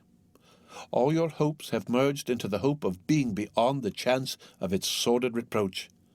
I have seen your nobler aspirations fall off one by one until the master passion, gain, engrosses you, have I not?" "What then?" he retorted. "Even if I have grown so much wiser, what then? I am not changed towards you." She shook her head. "Am I?" "Our contract is an old one. It was made when we were both poor and content to be so, until in good season we could improve our worldly fortune by our patient industry. You are changed. When it was made, you were another man." "I was a boy," he said impatiently. "Your own feeling tells you that you are not what you are," she returned. "I am. That which promised happiness when we were one in heart is fraught with misery now that we are two. How often and how keenly I have thought of this I will not say. It is enough that I have thought of it, and can release you." "Have I ever sought release?" "In words, no, never." "In what, then?" "In a changed nature, in an altered spirit, in another atmosphere of life, another hope as its great end, in everything that made my love of any worth or value in your sight. If this had never been between us," said the girl, looking mildly but with steadiness upon him, "tell me, would you seek me out and try to win me now?" "Ah, no." He seemed to yield to the justice of this supposition in spite of himself, but he said with a struggle, "You think not?" "I would gladly think otherwise if I could," she answered. "Heaven knows, when I have learned a truth like this, I know how strong and irresistible it must be. But if you were free today, tomorrow, yesterday, can even I believe that you would choose a dowerless girl, you who in your very confidence with her weigh everything by gain, or choosing her if for a moment you are false enough to your one guiding principle to do so, do I not know that your repentance and regret would surely follow? I do, and I release you with a full heart for the love of him you once were." He was about to speak, but with her hand turned from him, she resumed. "You may, the memory of what is past half makes me hope you will, have pain in this, a very, very brief time, and you will dismiss the recollection of it, gladly, as an unprofitable dream from which it happened well that you awoke. May you be happy in the life you have chosen." She left him, and they parted. "Spirit," said Scrooge, "show me no more. Conduct me home. Why do you delight to torture me?" "One shadow more," exclaimed the ghost. "No more," cried Scrooge. "No more. I don't wish to see it. Show me no more." But the relentless ghost pinioned him in both his arms and forced him to observe what happened next. They were in another scene and place, a room not very large or handsome, but full of comfort. Near to the winter fire sat a beautiful young girl, so like that last that Scrooge believed it was the same, until he saw her, now a comely matron, sitting opposite her daughter. The noise in this room was perfectly tumultuous, for there were more children there than Scrooge in his agitated state of mind could count, and unlike the celebrated herd in the poem, they were not 40 children conducting themselves like one, but every child was conducting itself like 40. The consequences were uproarious beyond belief, but no one seemed to care. On the contrary, the mother and daughter laughed heartily and enjoyed it very much, and the latter, soon beginning to mingle in the sports, got pillaged by the young brigands most ruthlessly. What would I not have given to one of them? Though I never could have been so rude, no, I wouldn't for the wealth of all the world have crushed that braided hair and torn it down, and for the precious little shoe I wouldn't have plucked it off, God bless my soul, to save my life. And as to measuring her waist in sport as they did, bold young brood, I couldn't have done it. I should have expected my arm to have grown round it for a punishment and never come straight again. And yet I should have dearly liked, I own, to have touched her lips, to have questioned her, that she might have opened them, to have looked upon the lashes of her downcast eyes, and never raised a blush, to have let loose waves of hair, an inch of which would be a keepsake beyond price. In short, I should have liked, I do confess, to have had the lightest license of a child, and yet to have been man enough to know its value. But now a knocking at the door was heard, and such a rush immediately ensued, that she, with laughing face and plundered dress, was borne towards it in the centre of a flushed and boisterous group, just in time to greet the father, who came home attended by a man laden with Christmas toys and presents. Then the shouting and the struggling and the onslaught that was made on the defenceless porter. The scaling him with chairs for ladders, to dive into his pockets, to spoil him of brown paper parcels, hold on tight by his cravat, hug him round the neck, pommel his back, and kick his legs in irrepressible affection. The shouts of wonder and delight with which the development of every package was received, the terrible announcement that the baby had been taken in the act of putting a doll's frying pan into its mouth, and was more than suspected of having swallowed a fictitious turkey glued on a wooden platter. The immense relief of finding this a false alarm. The joy and gratitude and ecstasy, they are all indescribable alike. It is enough that by degrees the children and their emotions got out of the parlour, and by one stair at a time up to the top of the house, where they went to bed, and so subsided. And now Scrooge looked on more attentively than ever, when the master of the house, having his daughter leaning fondly on him, sat down with her and her mother at his own fireside. And when he thought that such another creature, quite as graceful and as full of promise, might have called him father, and been a springtime in the haggard winter of his life, his sight grew very dim indeed. "Belle," said the husband, turning to his wife with a smile, "I saw an old friend of yours this afternoon." "Who was it?" "Guess." "How can I? Tut, don't I know?" she added in the same breath, laughing as he laughed. "Mr. Scrooge." Mr. Scrooge it was. I passed his office window, and as it was not shut up, and he had a candle inside, I could scarcely help seeing him. His partner lies upon the point of death, I hear, and there he sat, alone, quite alone in the world, I do believe. "Spirit," said Scrooge in a broken voice, "remove me from this place." "I told you these were shadows of the things that have been," said the ghost. "That they are what they are. Do not blame me." "Remove me!" Scrooge exclaimed. "I cannot bear it." He turned upon the ghost, and seeing that it looked upon him with a face in which, in some strange way, there were fragments of all the faces it had shown him, wrestled with it. "Leave me! Take me back! Haunt me no longer!" In the struggle, if that can be called a struggle in which the ghost, with no visible resistance on its part, was undisturbed by any effort of its adversary, Scrooge observed that its light was burning high and bright, and dimly connecting that with its influence over him, he seized the extinguisher cap, and by a sudden action pressed it down upon its head. The spirit dropped beneath it, so that the extinguisher covered its whole form. But though Scrooge pressed it down with all his force, he could not hide the light which streamed from under it in an unbroken flood upon the ground.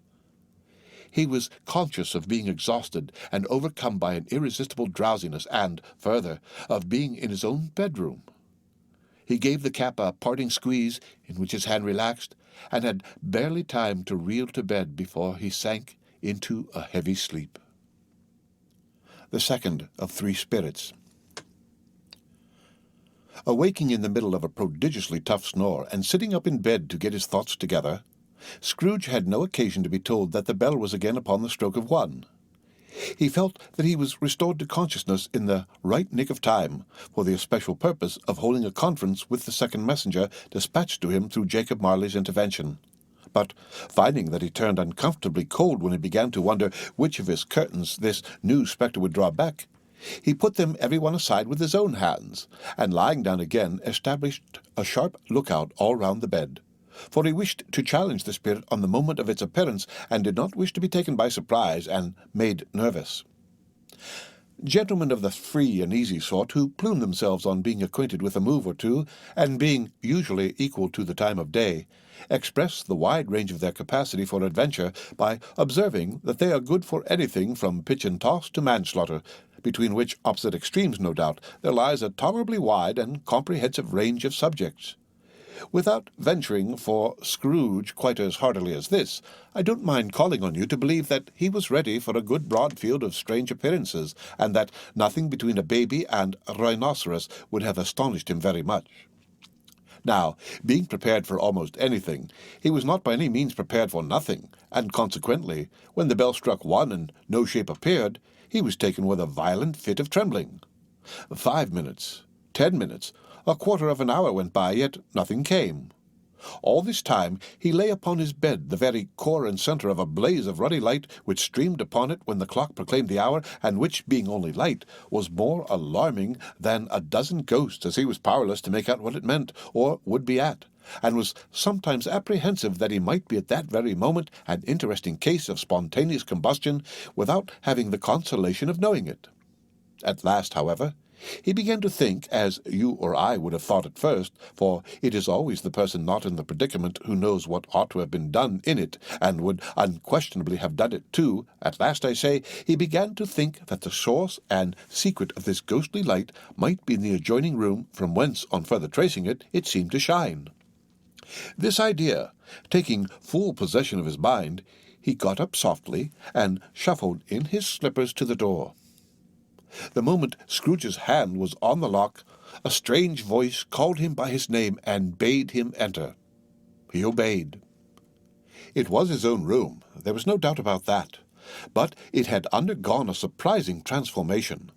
The walls and ceiling were so hung with living green that it looked a perfect grove, from every part of which bright gleaming berries glistened. The crisp leaves of holly, mistletoe, and ivy reflected back the light, as if so many little mirrors had been scattered there, and such a mighty blaze went roaring up the chimney as that dull petrification of a hearth had never known in Scrooge's time, or Marley's, or for many and many a winter season gone. Heaped up on the floor, to form a kind of throne, were turkeys, geese, game, poultry, brawn, great joints of meat, sucking pigs, long wreaths of sausages, mince pies, plum puddings, barrels of oysters, red-hot chestnuts, cherry-cheeked apples, juicy oranges, luscious pears, immense twelfth cakes, and seething bowls of punch that made the chamber dim with their delicious steam. In easy state upon this couch, there sat a jolly giant, glorious to see, who bore a glowing torch, in shape not unlike Plenty's horn, and held it up, high up, to shed its light on Scrooge as he came peeping round the door. "Come in!" exclaimed the ghost. "Come in and know me better, man!" Scrooge entered timidly, and hung his head before the spirit. He was not the dogged Scrooge he had been, and though the spirit's eyes were clear and kind, he did not like to meet them. "I am the ghost of Christmas present," said the spirit. "Look upon me." Scrooge reverently did so. It was clothed in one simple green robe or mantle, bordered with white fur. This garment hung so loosely on the figure that its capacious breast was bare, as if disdaining to be warded or concealed by any artifice. Its feet, observable beneath the ample folds of the garment, were also bare, and on its head it wore no other covering than a holly wreath, set here and there with shining icicles. Its dark brown curls were long and free, free as its genial face, its sparkling eye, its opened hand, its cheery voice, its unconstrained demeanour, and its joyful air. Girded round its middle was an antique scabbard, but no sword was in it, and the ancient sheath was eaten up with rust. "You have never seen the like of me before," exclaimed the spirit. "Never," Scrooge made answer to it. "Have never walked forth with the younger members of my family, meaning, for I am very young, my elder brothers born in these later years?" pursued the phantom. "I don't think I have," said Scrooge. "I am afraid I have not. Have you had many brothers, Spirit?" "More than 1,800, said the ghost. "Oh, a tremendous family to provide for," muttered Scrooge. The ghost of Christmas Present rose. "Spirit," said Scrooge submissively, "conduct me where you will. I went forth last night on compulsion, and I learnt a lesson which is working now. Tonight, if you have aught to teach me, let me profit by it." "Touch my robe." Scrooge did as he was told, and held it fast. Holly, mistletoe, red berries, ivy, turkeys, geese, game, poultry, brawn, meat, pigs, sausages, oysters, pies, puddings, fruit, and punch all vanished instantly. So did the room, the fire, the ruddy glow, the hour of night, and they stood in the city streets on Christmas morning, where, for the weather was severe, the people made a rough but brisk and not unpleasant kind of music in scraping the snow from the pavement in front of their dwellings, and from the tops of their houses, whence it was mad delight to the boys to see it come plumping down into the road below, and splitting into artificial little snowstorms. The house fronts looked black enough, and the windows blacker, contrasting with the smooth white sheet of snow upon the roofs, and with the dirtier snow upon the ground, which last deposit had been ploughed up in deep furrows by the heavy wheels of carts and wagons, furrows that crossed and recrossed each other hundreds of times, where the great streets branched off and made intricate channels, hard to trace in the thick yellow mud and icy water. The sky was gloomy, and the shortest streets were choked up with a dingy mist, half thawed, half frozen, whose heavier particles descended in shower of sooty atoms, as if all the chimneys in Great Britain had, by one consent, caught fire and were blazing away to their dear hearts' content. There was nothing very cheerful in the climate or the town, and yet was there an air of cheerfulness abroad that the clearest summer air and brightest summer sun might have endeavoured to diffuse in vain. For the people who were shovelling away on the housetops were jovial and full of glee, calling out to one another from the parapets, and now and then exchanging a facetious snowball, better-natured missile far than many a wordy jest, laughing heartily if it went right, and not less heartily if it went wrong. The poulterers' shops were still half open, and the fruiterers were radiant in their glory. There were great, round, pot-bellied baskets of chestnuts, shaped like the waistcoats of jolly old gentlemen, lolling at the doors, and tumbling out into the street in their apoplectic opulence. There were ruddy, brown-faced, broad-girthed Spanish onions, shining in the fatness of their growth like Spanish friars, and winking from the shelves in wanton slyness at the girls as they went by, and glancing demurely at the hung-up mistletoe. There were pears and apples, clustered high in blooming pyramids. There were bunches of grapes made in the shopkeeper's benevolence to dangle from conspicuous hooks that people's mouths might water gratis as they passed. There were piles of filberts, mossy and brown, recalling in their fragrance ancient walks among the woods and pleasant shufflings ankle-deep through withered leaves. There were Norfolk biffins, squab and swarthy, setting off the yellow of the oranges and lemons, and, in the great compactness of their juicy persons, urgently entreating and beseeching to be carried home in paper bags and eaten after dinner. The very gold and silver fish set forth among these choice fruits in a bowl, though members of a dull and stagnant-blooded race, appeared to know that there was something going on, and, to a fish, went gasping round and round their little world in slow and passionless excitement. The grocers, the grocers, nearly closed, with perhaps 2 shutters down, or 1, but through those gaps such glimpses! It was not alone that the scales descending on the counter made a merry sound, or that the twine and roller parted company so briskly, or that the canisters were rattled up and down like juggling tricks, or even that the blended scents of tea and coffee were so grateful to the nose, or even that the raisins were so plentiful and rare, the almonds so extremely white, the sticks of cinnamon so long and straight, the other spices so delicious, the candied fruits so caked and spotted with molten sugar as to make the coldest lookers-on feel faint and subsequently bilious. Nor was it that the figs were moist and pulpy, or that the French plums blushed in modest tartness from their highly decorated boxes, or that everything was good to eat and in its Christmas dress. But the customers were all so hurried and so eager in the hopeful promise of the day that they tumbled up against each other at the door, crashing their wicker baskets wildly, and left their purchases upon the counter, and came running back to fetch them, and committed hundreds of the like mistakes in the best humour possible, while the grocer and his people were so frank and fresh that the polished hearts with which they fastened their aprons behind might have been their own, worn outside for general inspection, and for Christmas daws to peck at if they chose. But soon the steeples called good people all to church and chapel, and away they came, flocking through the streets in their best clothes and with their gayest faces, and at the same time there emerged from scores of by-streets, lanes, and nameless turnings innumerable people carrying their dinners to the bakers' shops. The sight of these poor revellers appeared to interest the spirit very much, for he stood with Scrooge beside him in a baker's doorway, and, taking off the covers as their bearers passed, sprinkled incense on their dinners from his torch. And it was a very uncommon kind of torch, for once or twice, when there were angry words between some dinner-carriers who had jostled each other, he shed a few drops of water on them from it, and their good humour was restored directly, for they said it was a shame to quarrel upon Christmas Day. And so it was. God love it, so it was.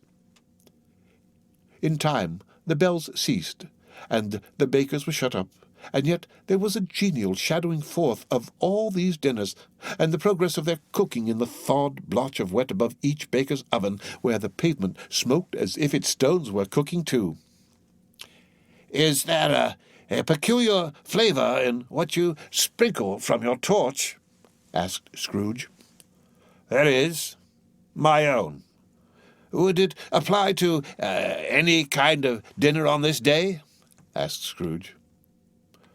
"To any kindly given. To a poor one most." "Why to a poor one most?" asked Scrooge. "Because it needs it most."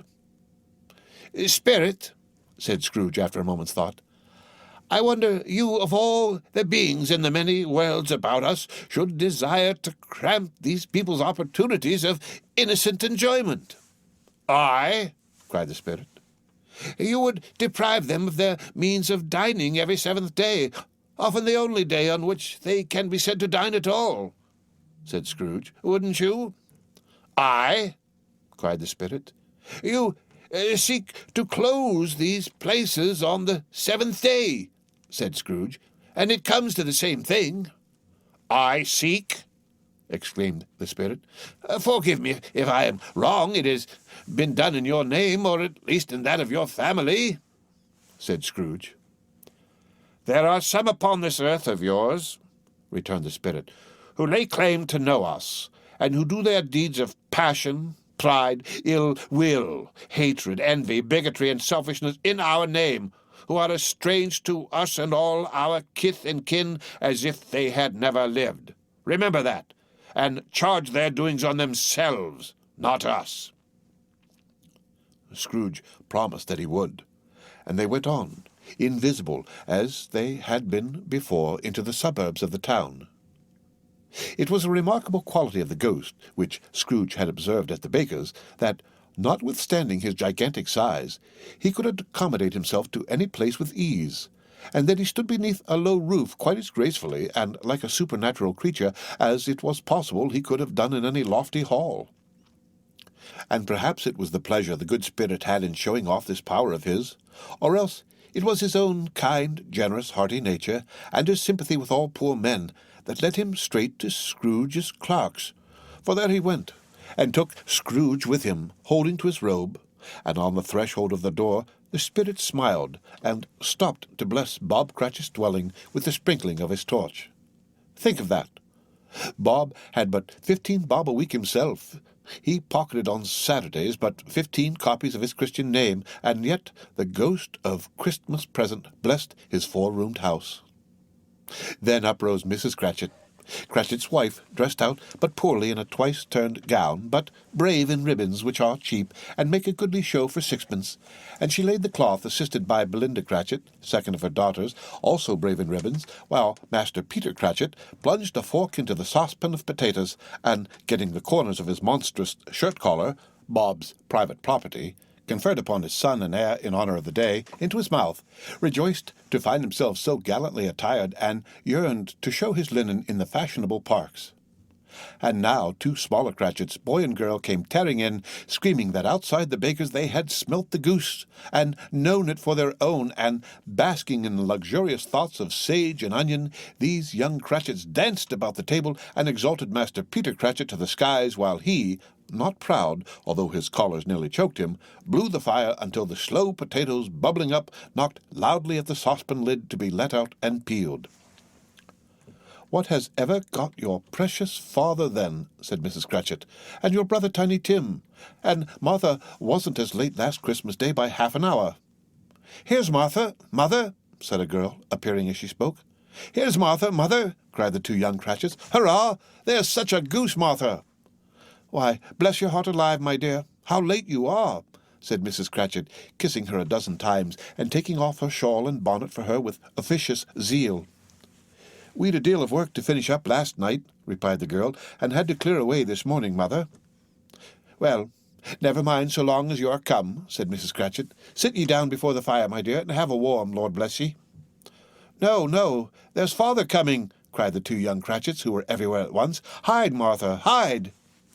So Martha hid herself, and in came little Bob, the father, with at least 3 feet of comforter, exclusive of the fringe, hanging down before him, and his threadbare clothes darned up and brushed to look seasonable, and Tiny Tim upon his shoulder. Alas, for Tiny Tim, he bore a little crutch, and had his limbs supported by an iron frame. "Why, where's our Martha?" cried Bob Cratchit, looking round. "Not coming," said Mrs. Cratchit. "Not coming?" said Bob, with a sudden declension in his high spirits, for he had been Tim's blood horse all the way from church, and had come home rampant. "Not coming upon Christmas Day?" Martha didn't like to see him disappointed, if it were only in joke, so she came out prematurely from behind the closet door, and ran into his arms, while the 2 young Cratchits hustled Tiny Tim, and bore him off into the wash-house, that he might hear the pudding singing in the copper. "And how did little Tim behave?" asked Mrs. Cratchit, when she had rallied Bob on his credulity, and Bob had hugged his daughter to his heart's content. "As good as gold," said Bob, "and better. Somehow he gets thoughtful, sitting by himself so much, and thinks the strangest things you ever heard. He told me, coming home, that he hoped the people saw him in the church, because he was a cripple, and it might be pleasant to them to remember upon Christmas Day who made lame beggars walk and blind men see." Bob's voice was tremulous when he told them this, and trembled more when he said that Tiny Tim was growing strong and hearty. His active little crutch was heard upon the floor, and back came Tiny Tim before another word was spoken, escorted by his brother and sister to his stool before the fire. And while Bob, turning up his cuffs as if, poor fellow, they were capable of being made more shabby, compounded some hot mixture in a jug with gin and lemons, and stirred it round, and put it on the hob to simmer, Master Peter and the 2 ubiquitous young Cratchits went to fetch the goose, with which they soon returned in high procession. Such a bustle ensued that you might have thought a goose the rarest of all birds, a feathered phenomenon, to which a black swan was a matter of course, and in truth it was something very like it in that house. Mrs. Cratchit made the gravy, ready beforehand in a little saucepan, hissing hot. Master Peter mashed the potatoes with incredible vigor. Miss Belinda sweetened up the apple sauce. Martha dusted the hot plates. Bob took Tiny Tim beside him in a tiny corner at the table. The 2 young Cratchits set chairs for everybody, not forgetting themselves, and mounting guard upon their posts, crammed spoons into their mouths, lest they should shriek for goose before their turn came to be helped. At last the dishes were set on, and grace was said. It was succeeded by a breathless pause, as Mrs. Cratchit, looking slowly all along the carving-knife, prepared to plunge it in the breast. But when she did, and when the long-expected gush of stuffing issued forth, one murmur of delight rose all around the board, and even Tiny Tim, excited by the two young Cratchits, beat on the table with the handle of his knife and feebly cried, "Hurrah!" There never was such a goose. Bob said he didn't believe there ever was such a goose cooked. Its tenderness and flavour, size and cheapness were the themes of universal admiration. Eked out by applesauce and mashed potatoes, it was a sufficient dinner for the whole family. Indeed, as Mrs. Cratchit said with great delight, surveying one small atom of a bone upon the dish, they hadn't ate it all at last. Yet every one had had enough, and the youngest Cratchits in particular were steeped in sage and onion to the eyebrows. But now, the plates being changed by Miss Belinda, Mrs. Cratchit left the room alone, too nervous to bear witnesses, to take the pudding up and bring it in. Suppose it should not be done enough? Suppose it should break in turning out? Suppose somebody should have got over the wall of the backyard and stolen it while they were merry with the goose? A supposition at which the two young Cratchits became livid. All sorts of horrors were supposed. Hallo! A great deal of steam. The pudding was out of the copper. A smell like a washing day, that was the cloth. A smell like an eating house, and a pastry cook's next door to each other, with a laundress's next door to that. That was the pudding. In half a minute Mrs. Cratchit entered, flushed, but smiling proudly, with the pudding like a speckled cannonball, so hard and firm, blazing in half a quartern of ignited brandy, and bedight with Christmas holly stuck into the top. Oh, a wonderful pudding! Bob Cratchit said, and calmly too, that he regarded it as the greatest success achieved by Mrs. Cratchit since their marriage. Mrs. Cratchit said that, now the weight was off her mind, she would confess she had had her doubts about the quantity of flour. Everybody had something to say about it, but nobody said or thought it was at all a small pudding for a large family. It would have been flat heresy to do so, and Cratchit would have blushed to hint at such a thing. At last, the dinner was all done. The cloth was cleared, the hearth swept, and the fire made up. The compound in the jug being tasted and considered perfect, apples and oranges were put upon the table, and a shovelful of chestnuts on the fire. Then all the Cratchit family drew round the hearth in what Bob Cratchit called a circle, meaning half a one, and at Bob Cratchit's elbow stood the family display of glass, 2 tumblers and a custard cup without a handle. These held the hot stuff from the jug, however, as well as golden goblets would have done, and Bob served it out with beaming looks, while the chestnuts on the fire sputtered and cracked noisily. Then Bob proposed, "A Merry Christmas to us all, my dears. God bless us," which all the family re-echoed. "God bless us, every one," said Tiny Tim, the last of all. He sat very close to his father's side upon his little stool. Bob held his withered little hand in his, as if he loved the child, and wished to keep him by his side, and dreaded that he might be taken from him. "Spirit," said Scrooge, with an interest he had never felt before, "tell me if Tiny Tim will live."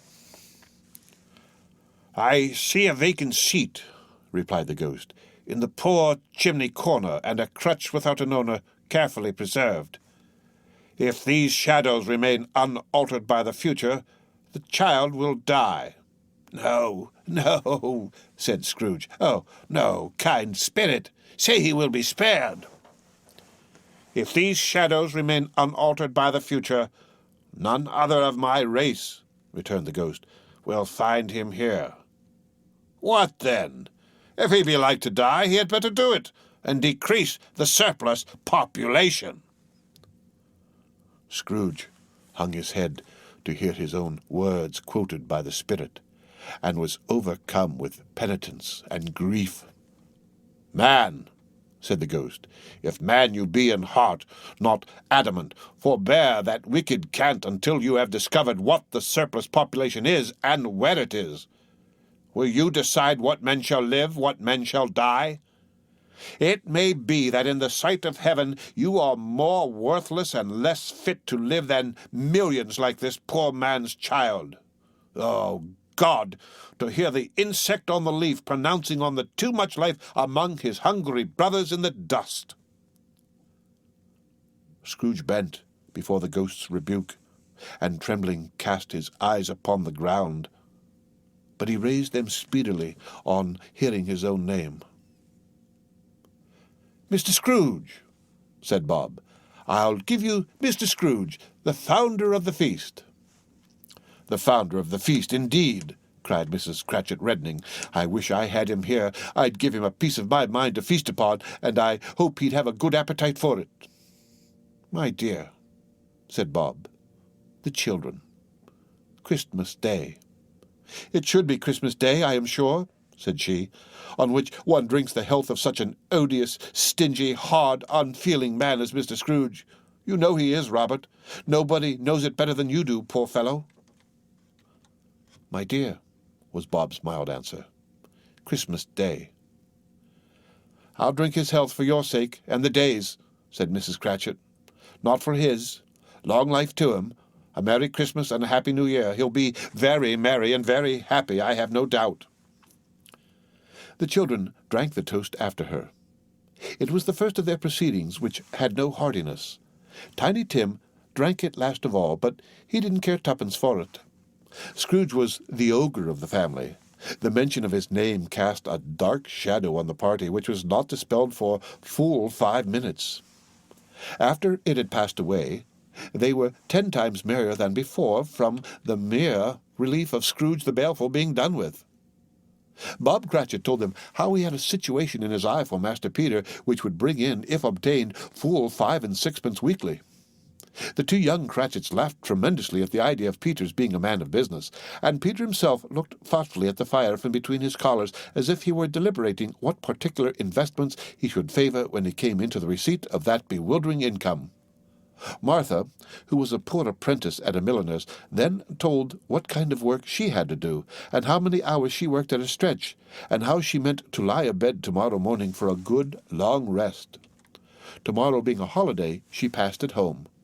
Also, how she had seen a countess and a lord some days before, and how the lord was much about as tall as Peter, at which Peter pulled up his collar so high that you couldn't have seen his head if you had been there.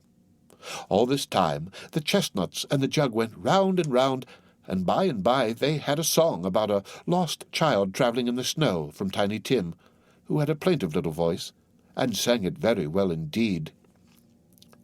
There was nothing of high mark in this. They were not a handsome family.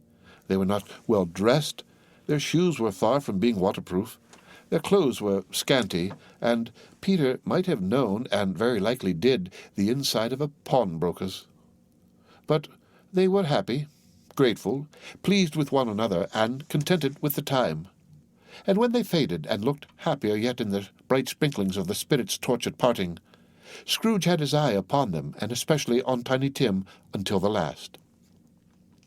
By this time it was getting dark and snowing pretty heavily, and as Scrooge and the spirit went along the streets, the brightness of the roaring fires in kitchens, parlours, and all sorts of rooms was wonderful. Here the flickering of the blaze showed preparations for a cosy dinner, with hot plates baking through and through before the fire, and deep red curtains ready to be drawn to shut out cold and darkness.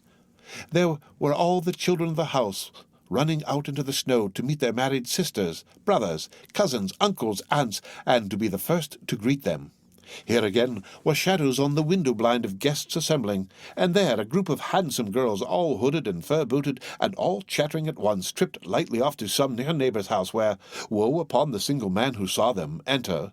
Artful witches, well they knew it, in a glow. But if you had judged from the numbers of people on their way to friendly gatherings, you might have thought that no one was at home to give them welcome when they got there, instead of every house expecting company, and piling up its fires half-chimney high. Blessings on it, how the ghost exulted! How it bared its breadth of breast, and opened its capacious palm, and floated on, outpouring with a generous hand its bright and harmless mirth on everything within its reach. The very lamplighter who ran on before, dotting the dusky street with specks of light, and who was dressed to spend the evening somewhere, laughed out loudly as the spirit passed, though little kenned the lamplighter that he had any company but Christmas. And now, without a word of warning from the ghost, they stood upon a bleak and desert moor, where monstrous masses of rude stone were cast about, as though it were the burial place of giants, and water spread itself wheresoever it listed, or would have done so but for the frost that held it prisoner. And nothing grew but moss and furze and coarse, rank grass. Down in the west, the setting sun had left a streak of fiery red, which glared upon the desolation for an instant like a sullen eye, and frowning lower, lower, lower yet, was lost in the thick gloom of darkest night. "What place is this?" asked Scrooge. "A place where miners live, who labour in the bowels of the earth," returned the spirit. "But they know me. See!" A light shone from the window of a hut, and swiftly they advanced towards it. Passing through the wall of mud and stone, they found a cheerful company assembled round a glowing fire. An old man and woman with their children and their children's children, and another generation beyond that, all decked out gaily in their holiday attire. The old man, in a voice that seldom rose above the howling of the wind upon the barren waste, was singing them a Christmas song. It had been a very old song when he was a boy, and from time to time they all joined in the chorus. So surely as they raised their voices, the old man got quite blithe and loud, and so surely as they stopped, his vigour sank again. The spirit did not tarry here, but bade Scrooge hold his robe, and passing on above the moor, sped whither, not to see, to see.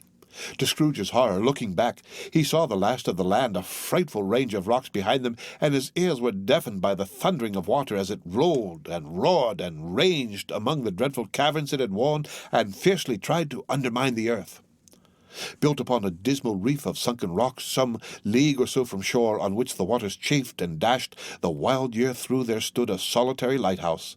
Great heaps of seaweed clung to its base, and storm-birds, born of the wind, one might suppose, as seaweed of the water, rose and fell about it like the waves they skimmed.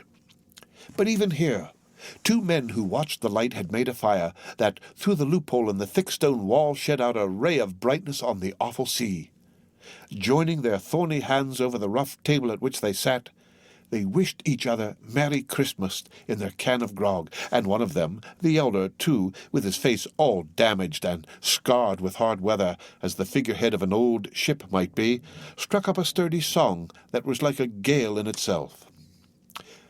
Again the ghost sped on, above the black and heaving sea, on, until, being far away, as he told Scrooge, from any shore, they lighted on a ship. They stood beside the helmsman at the wheel, the lookout in the bow, the officers who had the watch, dark, ghostly figures in their several stations, but every man among them hummed a Christmas tune, or had a Christmas thought, or spoke below his breath to his companion of some bygone Christmas day, with homeward hopes belonging to it.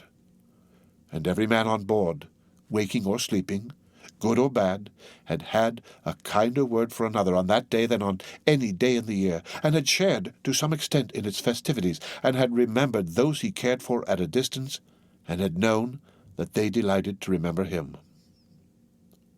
It was a great surprise to Scrooge, while listening to the moaning of the wind, and thinking what a solemn thing it was to move on through the lonely darkness over an unknown abyss, whose depths were secrets as profound as death.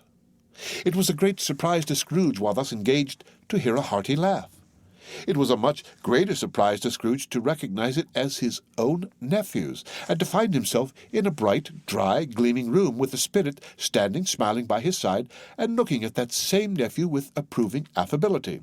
"Ha, ha, ha, ha, ha!" laughed Scrooge's nephew. "Ha, ha, ha, ha! If you should happen, by any unlikely chance, to know a man more blessed in a laugh than Scrooge's nephew, all I can say is, I should like to know him too. Introduce him to me, and I'll cultivate his acquaintance.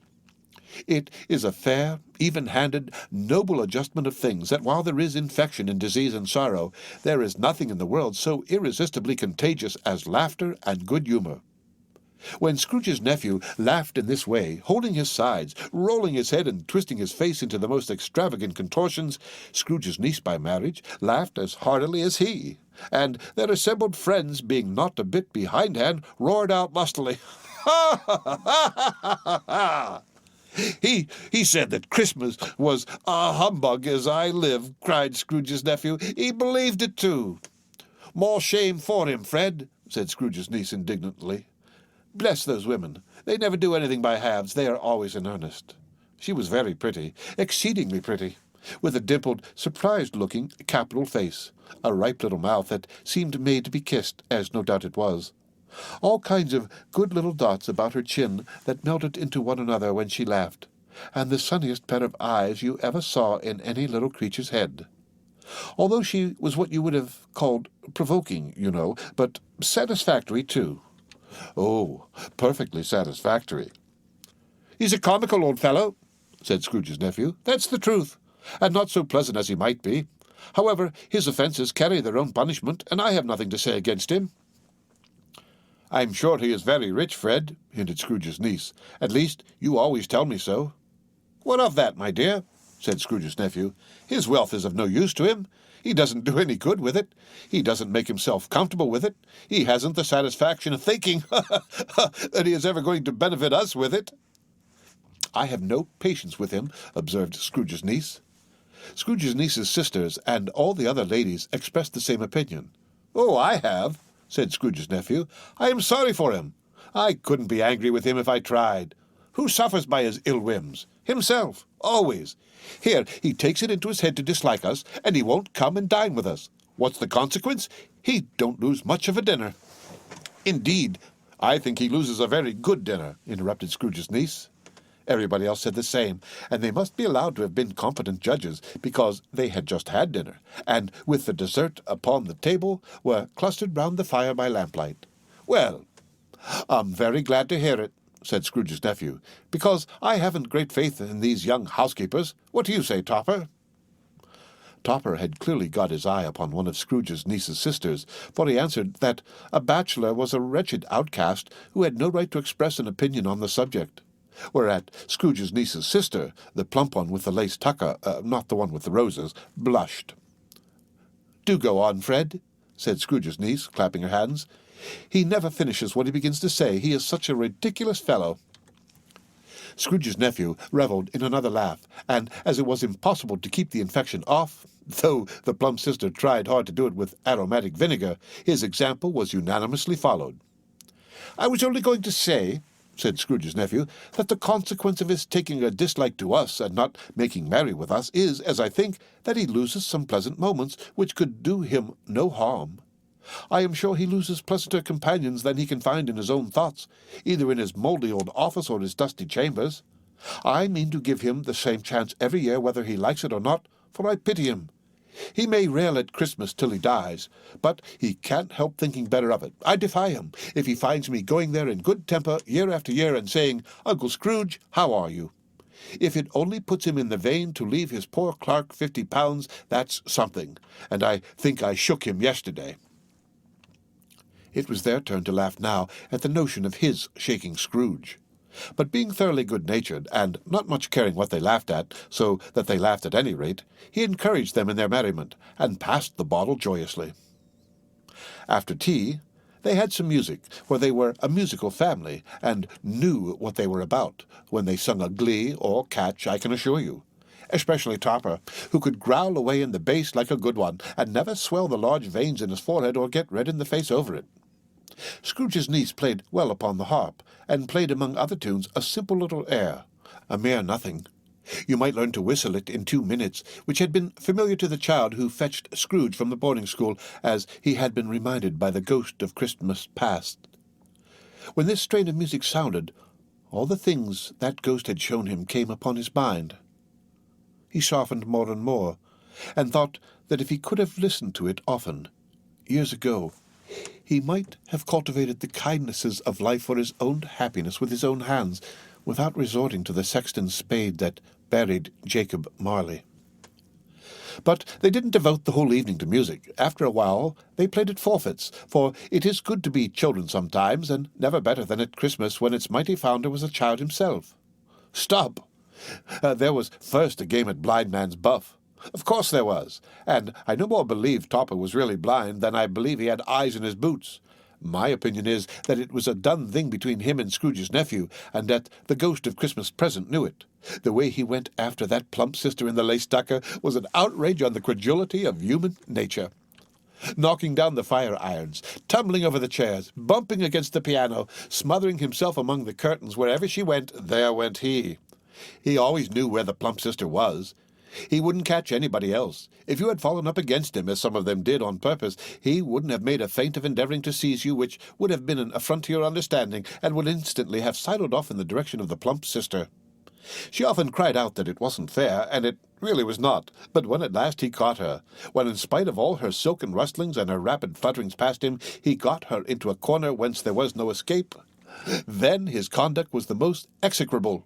For his pretending not to know her, his pretending that it was necessary to touch her headdress, and further, to assure himself of her identity by pressing a certain ring upon her finger and a certain chain about her neck, was vile, monstrous.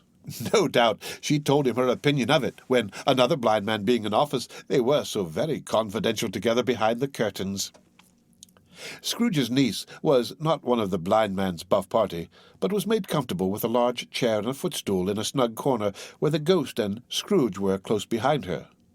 But she joined in the forfeits, and loved her love to admiration with all the letters of the alphabet. Likewise, at the game of How, When, and Where, she was very great, and to the secret joy of Scrooge's nephew, beat her sisters hollow, though they were sharp girls too, as Topper could have told you. There might have been 20 people there, young and old, but they all played, and so did Scrooge, for, wholly forgetting in the interest he had in what was going on that his voice made no sound in their ears, he sometimes came out with his guess quite loud, and very often guessed quite right too, for the sharpest needle best Whitechapel warranted not to cut in the eye was not sharper than Scrooge, blunt as he took it in his head to be. The ghost was greatly pleased to find him in this mood, and looked upon him with such favour that he begged like a boy to be allowed to stay until the guest departed. But this, the spirit said, could not be done. "Here is a new game," said Scrooge. "1 half-hour, Spirit, only one." It was a game called Yes and No, where Scrooge's nephew had to think of something, and the rest must find out what, he only answering to their questions yes or no, as the case was. The brisk fire of questioning to which he was exposed elicited from him that he was thinking of an animal, a live animal, rather a disagreeable animal, a savage animal, an animal that growled and grunted sometimes, and talked sometimes, and lived in London, and walked about the streets, and wasn't made a show of, and wasn't led by anybody, and didn't live in a menagerie, and was never killed in a market, and was not a horse, or an ass, or a cow, or a bull, or a tiger, or a dog, or a pig, or a cat, or a bear. At every fresh question that was put to him, this nephew burst into a fresh roar of laughter, and was so inexpressibly tickled that he was obliged to get up off the sofa and stamp. At last, the plump sister, falling into a similar state, cried out, "I have found it out! I know what it is, Fred, I know what it is!" "What is it?" cried Fred. "It's your Uncle Scrooge!" Which it certainly was. Admiration was the universal sentiment, though some objected that the reply to "Is it a bear?" ought to have been yes, inasmuch as an answer to the negative was sufficient to have diverted their thoughts from Mr. Scrooge, supposing they had ever had any tendency that way. "He has given us plenty of merriment, I am sure," said Fred, "and it would be ungrateful not to drink his health. Here is a glass of mulled wine ready to our hand at the moment, and I say, Uncle Scrooge." "Well, Uncle Scrooge," they cried. "A Merry Christmas and a Happy New Year to the old man, whatever he is," said Scrooge's nephew. "He wouldn't take it from me, but may he have it nevertheless. Uncle Scrooge." Uncle Scrooge had imperceptibly become so gay and light of heart that he would have pledged the unconscious company in return, and thanked them in an inaudible speech if the ghost had given him time. But the whole scene passed off in the breath of the last words spoken by his nephew, and he and the spirit were again upon their travels. Much they saw, and far they went, and many homes they visited, but always with a happy end. The spirit stood beside sick beds, and they were cheerful, on foreign lands, and they were close at home, by struggling men, and they were patient in their greater hope, by poverty, and it was rich, in almshouse, hospital, and jail, in misery's every refuge, where vain man and his little brief authority had not made fast the door and barred the spirit out, he left his blessing and taught Scrooge his precepts. It was a long night, if it were only a night, but Scrooge had his doubts of this, because the Christmas holidays appeared to be condensed into the space of time they passed together. It was strange, too, that while Scrooge remained unaltered in his outward form, the ghost grew older, clearly older. Scrooge had observed this change, but never spoke of it until they left a children's 12th night party, when, looking at the spirit as they stood together in an open place, he noticed that its hair was grey. "Are spirits' lives so short?" asked Scrooge. "My life upon this globe is very brief," replied the ghost.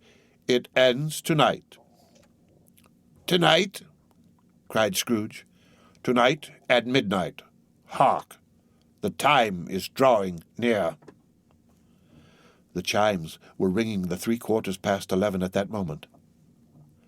"Forgive me if I am not justified in what I ask," said Scrooge, looking intently at the spirit's robe. "But I see something strange and not belonging to yourself protruding from your skirts. Is it a foot or a claw?"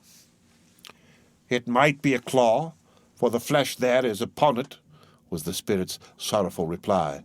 "Look here." From the foldings of its robe, it brought 2 children, wretched, abject, frightful, hideous, miserable.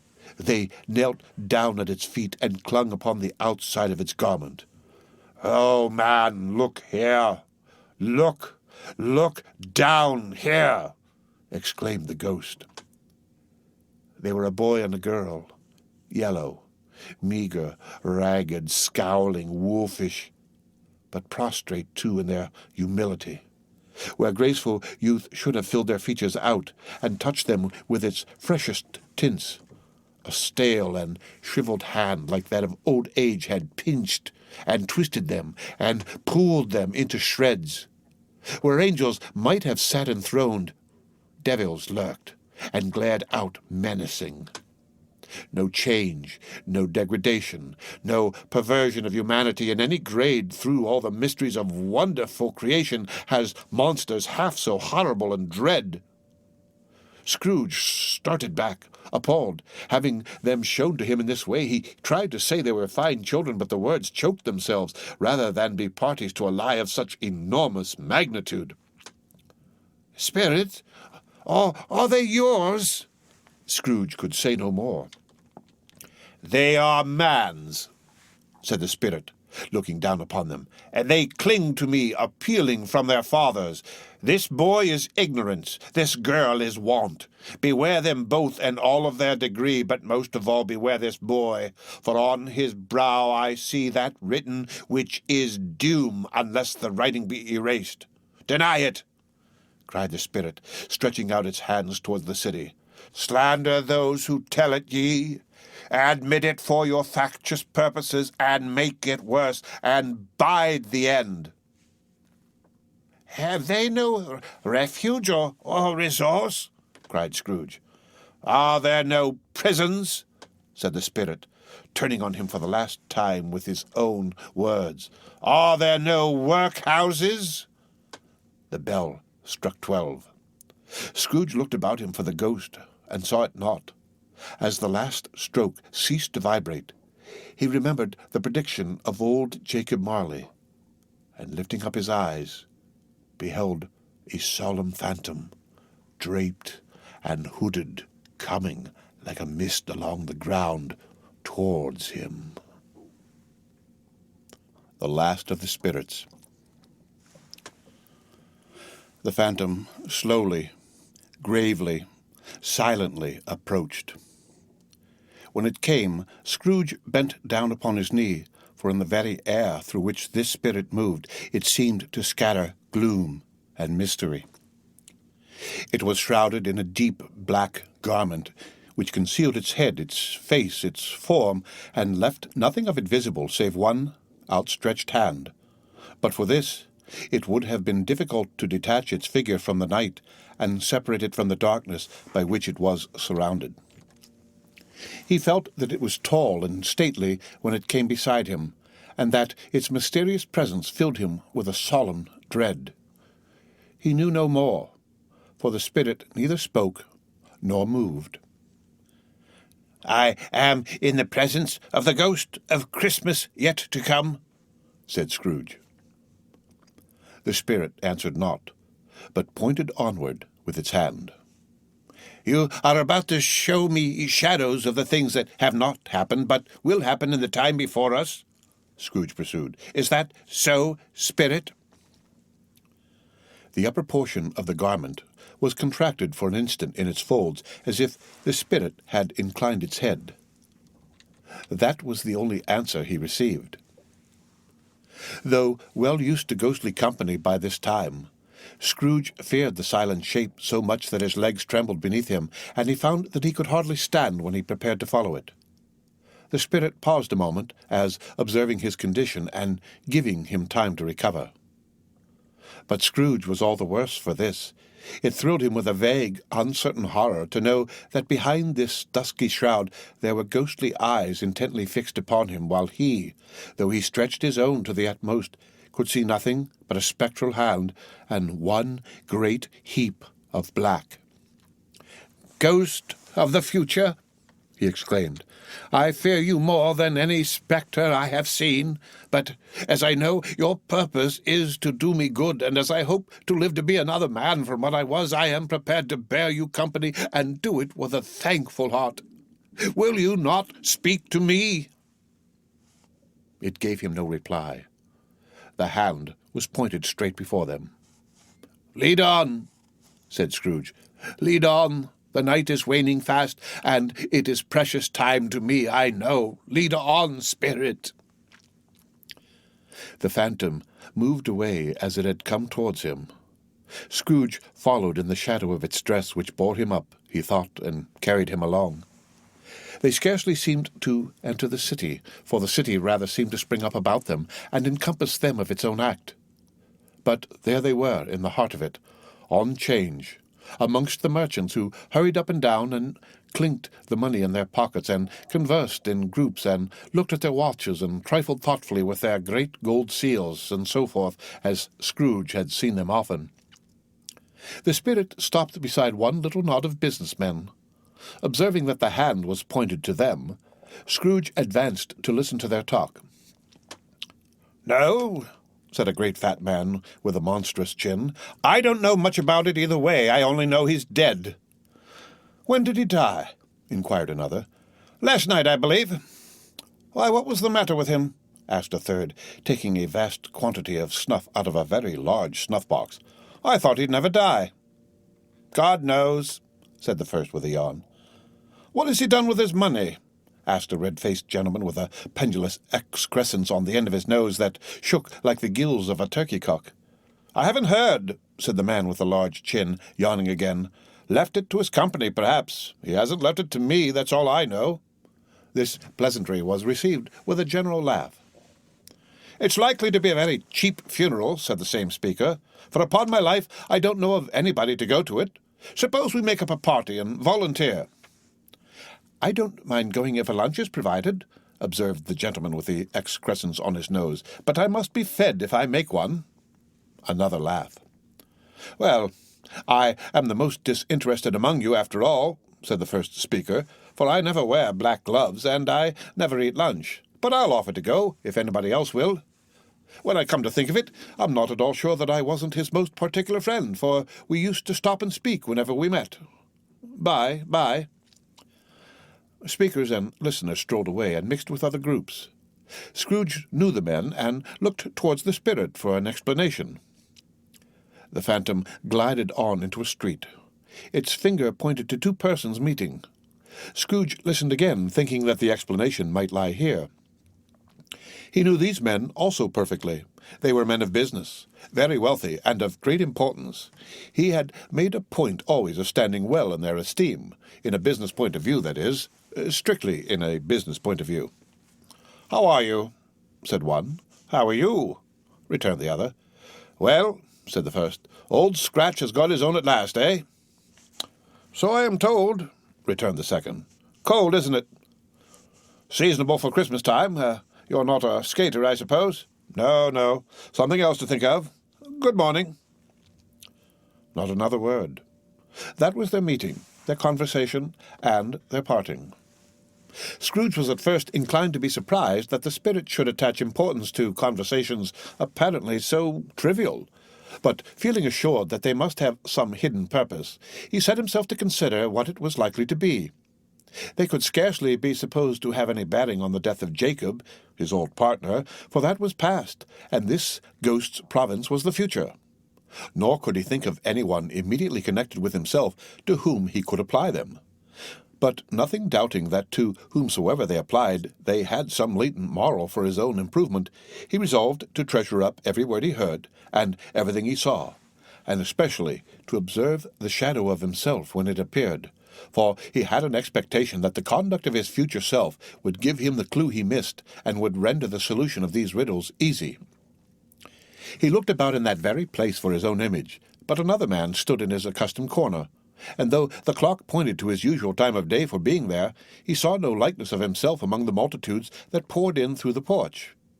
It gave him little surprise, however, for he had been revolving in his mind a change of life, and thought and hoped he saw his new-born resolutions carried out in this.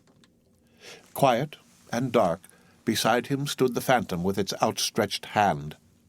When he roused himself from his thoughtful quest, he fancied from the turn of the hand and its situation in reference to himself that the unseen eyes were looking at him keenly. It made him shudder and feel very cold. They left the busy scene and went into an obscure part of the town where Scrooge had never penetrated before, although he recognized its situation and its bad repute. The ways were foul and narrow, the shops and houses wretched, the people half-naked, drunken, slipshod, ugly. Alleys and archways, like so many cesspools, disgorged their offences of smell and dirt and life upon the straggling streets, and the whole quarter reeked with crime, with filth and misery. Far in this den of infamous resort, there was a low-browed, beetling shop below a penthouse roof where iron, old rags, bottles, bones, and greasy offal were bought. Upon the floor within were piled up heaps of rusty keys, nails, chains, hinges, files, scales, weights, and refuse iron of all kinds. Secrets that few would like to scrutinize were bred and hidden in mountains of unseemly rags, masses of corrupted fat, and sepulchres of bones. Sitting in among the wares he dealt in by a charcoal stove made of old bricks was a grey-haired rascal nearly 70 years of age, who had screened himself from the cold air without by a frowsy curtaining of miscellaneous tatters hung upon a line, and smoked his pipe in all the luxury of calm retirement. Scrooge and the phantom came into the presence of this man just as the woman with a heavy bundle slunk into the shop. But she had scarcely entered when another woman, similarly laden, came in too, and she was closely followed by a man in faded black, who was no less startled by the sight of them than they had been upon the recognition of each other. After a short period of blank astonishment, in which the old man with the pipe had joined them, they all three burst into a laugh. "Let the charwoman alone to be the first," cried she who had entered first. "Let the laundress alone to be the second, and let the undertaker's man alone to be the third. Look here, old Joe, here's a chance, if we haven't all three met here without meaning it." "You couldn't have met in a better place," said old Joe, removing his pipe from his mouth. "Come into the parlour. You were made free of it long ago, you know. And the other two ain't strangers. Stop still until I shut the door of the shop. Oh, how it squeaks. There ain't such a rusty bit of metal in the place as its own hinges, I believe, and I'm sure there's no such old bones here as mine. Oh, we're all suitable to our calling. We're all well matched. Come into the parlour. Come into the parlour." The parlour was the space behind the screen of rags. The old man raked the fire together with an old stair-rod, and having trimmed his smoky lamp, for it was night, with the stem of his pipe, put it in his mouth again. While he did this, the woman who had already spoken threw her bundle on the floor and sat down in a flaunting manner on a stool, crossing her elbows on her knees, and looking with a bold defiance at the other two. "What odds, then? What odds, Mrs. Dilber?" said the woman. Every person has a right to take care of themselves. He always did." "That's true indeed," said the laundress. "No man more so." "Why, then, don't stand staring as if you was afraid, woman. Who's the wiser? We're not going to pick holes in each other's coats, I suppose." "No, indeed," said Mrs. Dilber and the man together. "We should hope not." "Very well, then," cried the woman. "That's enough. Who's the worse for the loss of a few things like these? All the dead men, I suppose?" "No, indeed," said Mrs. Dilber, laughing. "If he wanted to keep him after he was dead, a wicked old screw," pursued the woman. "Why wasn't he natural in his lifetime? If he had been, he'd have had somebody to look after him when he was struck with death, instead of lying, gasping out his last there, alone by himself." "It's the truest word that ever was spoken," said Mrs. Dilber. "It's a judgment on him." "I wish it was a little heavier judgment," replied the woman. "And it should have been. You may depend upon it, if I could have laid my hands on anything else. Open that bundle, old Joe, and let me know the value of it. Speak out plain. I'm not afraid to be the first, nor afraid for them to see it. We know pretty well that we were helping ourselves before we met here, I believe. It's no sin. Open the bundle, Joe." But the gallantry of her friends would not allow of this, and the man in faded black, mounting the breach first, produced his plunder. It was not extensive.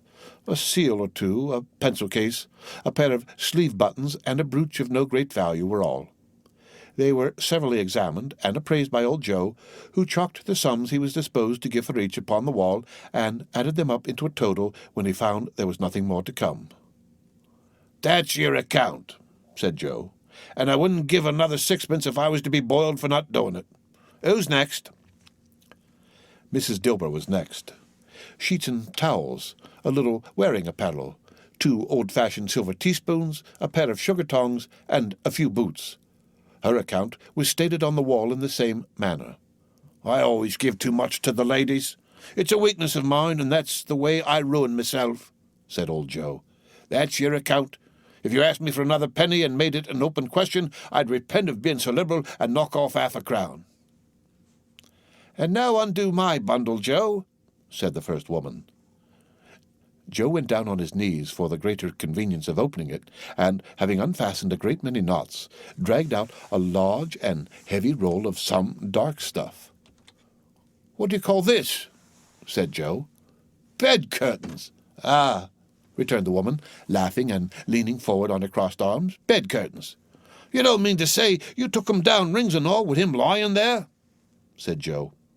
"Yes, I do," replied the woman. "Why not?" "You were born to make your fortune," said Joe, "and you'll certainly do it." "I certainly shan't hold my hand when I can get anything in it by reaching it out for the sake of such a man as he was, I promise you, Joe," returned the woman coolly. "Don't drop that oil upon the blankets now." "His blankets?" asked Joe. "Who else's do you think?" replied the woman. "He isn't likely to take cold without him, I dare say." "I hope he didn't die of anything catching, eh?" said old Joe, stopping in his work and looking up. "Don't you be afraid of that," returned the woman. "I ain't so fond of his company that I'd loiter about him for such things if he did. Ah, you may look through that shirt till your eyes ache, but you won't find a hole in it.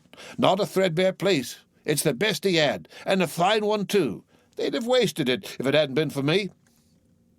"What do you call of wasting it?" asked old Joe. "Putting it on him to be buried in, to be sure," replied the woman with a laugh. "Somebody was fool enough to do it, but I took it off again. If calico ain't good enough for such a purpose, it isn't good enough for anything. It's quite as becoming to the body. He can't look uglier than he did in that one." Scrooge listened to this dialogue in horror. As they sat grouped about their spoil in the scanty light afforded by the old man's lamp, he viewed them with a detestation and disgust which could hardly have been greater, though they had been obscene demons marketing the corpse itself. "Ha, ha, ha!" laughed the same woman, when old Joe, producing a flannel bag with money in it, told out their several gains upon the ground. "This is the end of it, you see.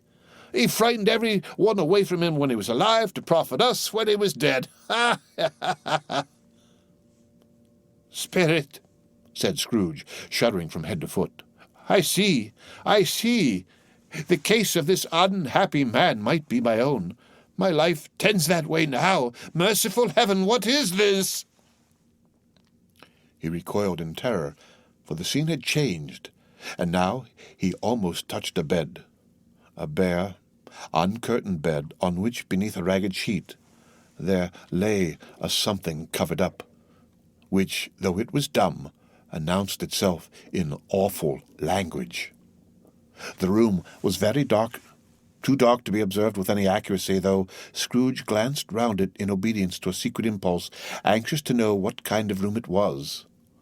A pale light, rising in the outer air, fell straight upon the bed, and on it, plundered and bereft, unwatched, unwept, uncared for, was the body of this man. Scrooge glanced towards the phantom.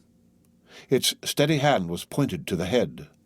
The cover was so carelessly adjusted that the slightest raising of it, the motion of a finger upon Scrooge's part, would have disclosed the face.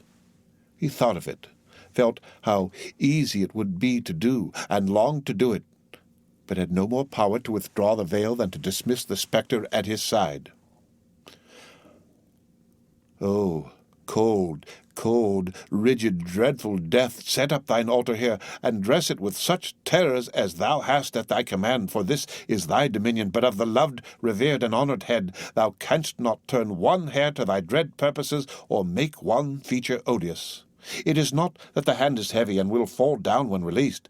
It is not that the heart and pulse are still, but that the hand was open, generous and true, the heart brave, warm and tender, and the pulse a man's. Strike, shadow, strike, and see his good deeds, springing from the wound, to sow the world with life immortal. No voice pronounced these words in Scrooge's ears, and yet he heard them when he looked upon the bed.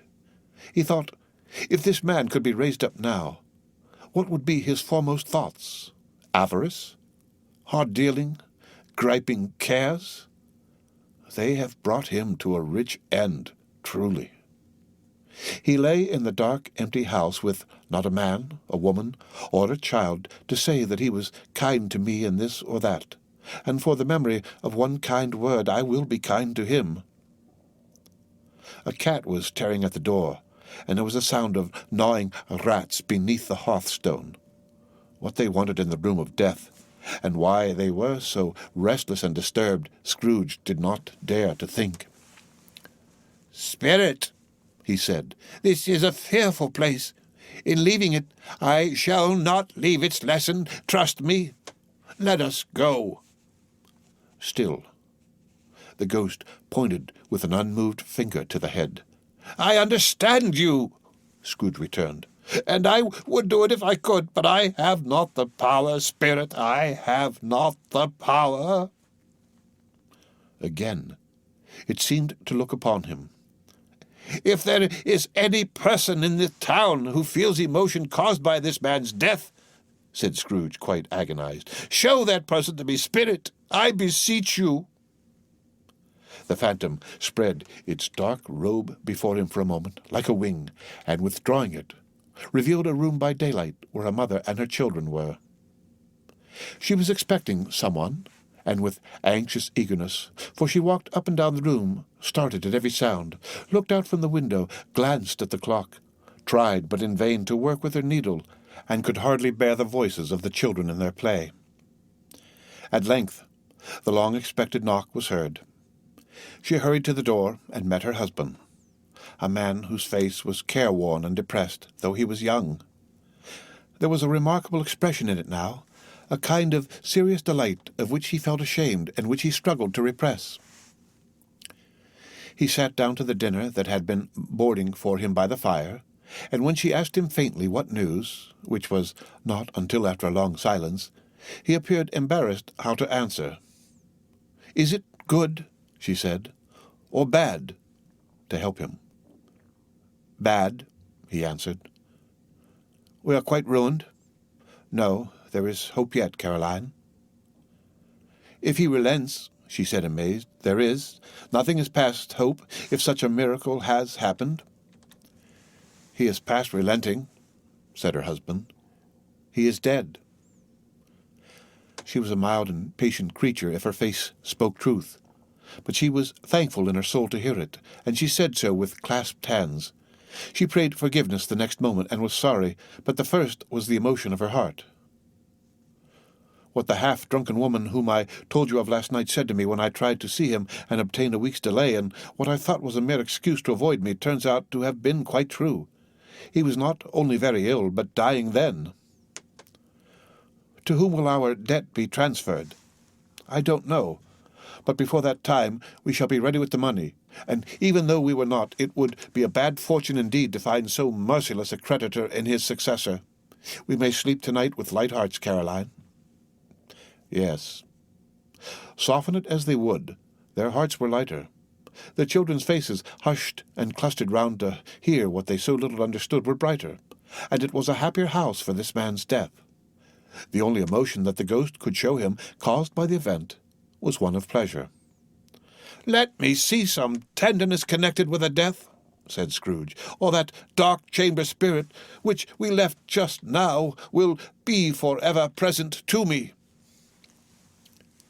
The ghost conducted him through several streets familiar to his feet, and as they went along, Scrooge looked here and there to find himself, but nowhere was he to be seen. They entered poor Bob Cratchit's house, the dwelling he had visited before, and found the mother and the children seated round the fire. Quiet. Very quiet. The noisy little Cratchits were as still as statues in one corner, and sat looking up at Peter, who had a book before him. The mother and her daughters were engaged in sewing, but surely they were very quiet. "And he took a child, and set him in the midst of them." Where had Scrooge heard these words? He had not dreamed them. The boy must have read them out as he and the spirit crossed the threshold. Why did he not go on? The mother laid her work upon the table and put her hand up to her face. "The color hurts my eyes," she said. "The color? Ah, poor Tiny Tim." "They're better now again," said Cratchit's wife. "It makes them weak by candlelight, and I wouldn't show weak eyes to your father when he comes home for the world. It must be near his time." "Past it, rather," Peter answered, shutting up his book. "But I think he has walked a little slower than he used to these few last evenings, mother." They were very quiet again. At last she said, in a steady, cheerful voice that only faltered once, I have known him walk with Tiny Tim upon his shoulder very fast indeed." "And so have I," cried Peter. "Often." "And so have I," exclaimed another. So had all. "But he was very light to carry," she resumed, intent upon her work, "and his father loved him so, that it was no trouble. No trouble. And there is your father at the door." She hurried out to meet him, and little Bob and his comforter, he had need of it, poor fellow, came in. His tea was ready for him on the hob, and they all tried who should help him to it most. Then the two young Cratchits got upon his knees and laid each child a little cheek against his face, as if they said, "Don't mind it, father. Don't be grieved." Bob was very cheerful with them, and spoke pleasantly to all the family. He looked at the work upon the table, and praised the industry and speed of Mrs. Cratchit and the girls. They would be done long before Sunday, he said. "Sunday? You went today then, Robert?" said his wife. "Yes, my dear," returned Bob. "I wish you could have gone. It would have done you good to see how green a place it is. But you'll see it often. I promised him that I would walk there on a Sunday." "My little child," cried Bob. "My little child." He broke down all at once. He couldn't help it. If he could have helped it, he and his child would have been farther apart perhaps than they were. He left the room and went upstairs into the room above, which was lighted cheerfully and hung with Christmas. There was a chair set close beside the child, and there were signs of someone having been there lately. Poor Bob sat down in it, and when he had thought a little and composed himself, he kissed the little face. He was reconciled to what had happened, and went down again quite happy. They drew about the fire and talked, the girls and mother working still. Bob told them of the extraordinary kindness of Mr. Scrooge's nephew, whom he had scarcely seen but once, and who, meeting him in the street that day, and seeing that he looked a little, just a little down, you know, said Bob, inquired what had happened to distress him. On which, said Bob, for he is the pleasantest spoken gentleman you ever heard, I told him. I am heartily sorry for it, Mr. Cratchit, he said, and heartily sorry for your good wife. By the by, how we ever knew that, I don't know. Knew what, my dear? Why, that you were a good wife, replied Bob. Everybody knows that, said Peter. Very well observed, my boy, cried Bob. I hope they do. Heartily sorry, he said, for your good wife. If I can be of service to you in any way, he said, giving me his card, that's where I live. Pray, come to me. Now, it wasn't, cried Bob, for the sake of anything he might be able to do for us, so much as for his kind way, that this was quite delightful. It really seemed as if he had known our Tiny Tim and felt with us. I'm sure he's a good soul, said Mrs. Cratchit. You would be surer of it, my dear, returned Bob, if you saw him and spoke to him. I shouldn't be at all surprised, mark what I say, if he got Peter a better situation. Only hear that, Peter, said Mrs. Cratchit. And then, cried one of the girls, Peter will be keeping company with someone and setting up for himself. Get along with you, retorted Peter, grinning.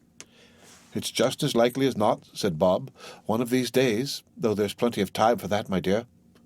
But however, and whenever we part from one another, I am sure we shall none of us forget poor Tiny Tim, shall we? Or this first parting that there was among us.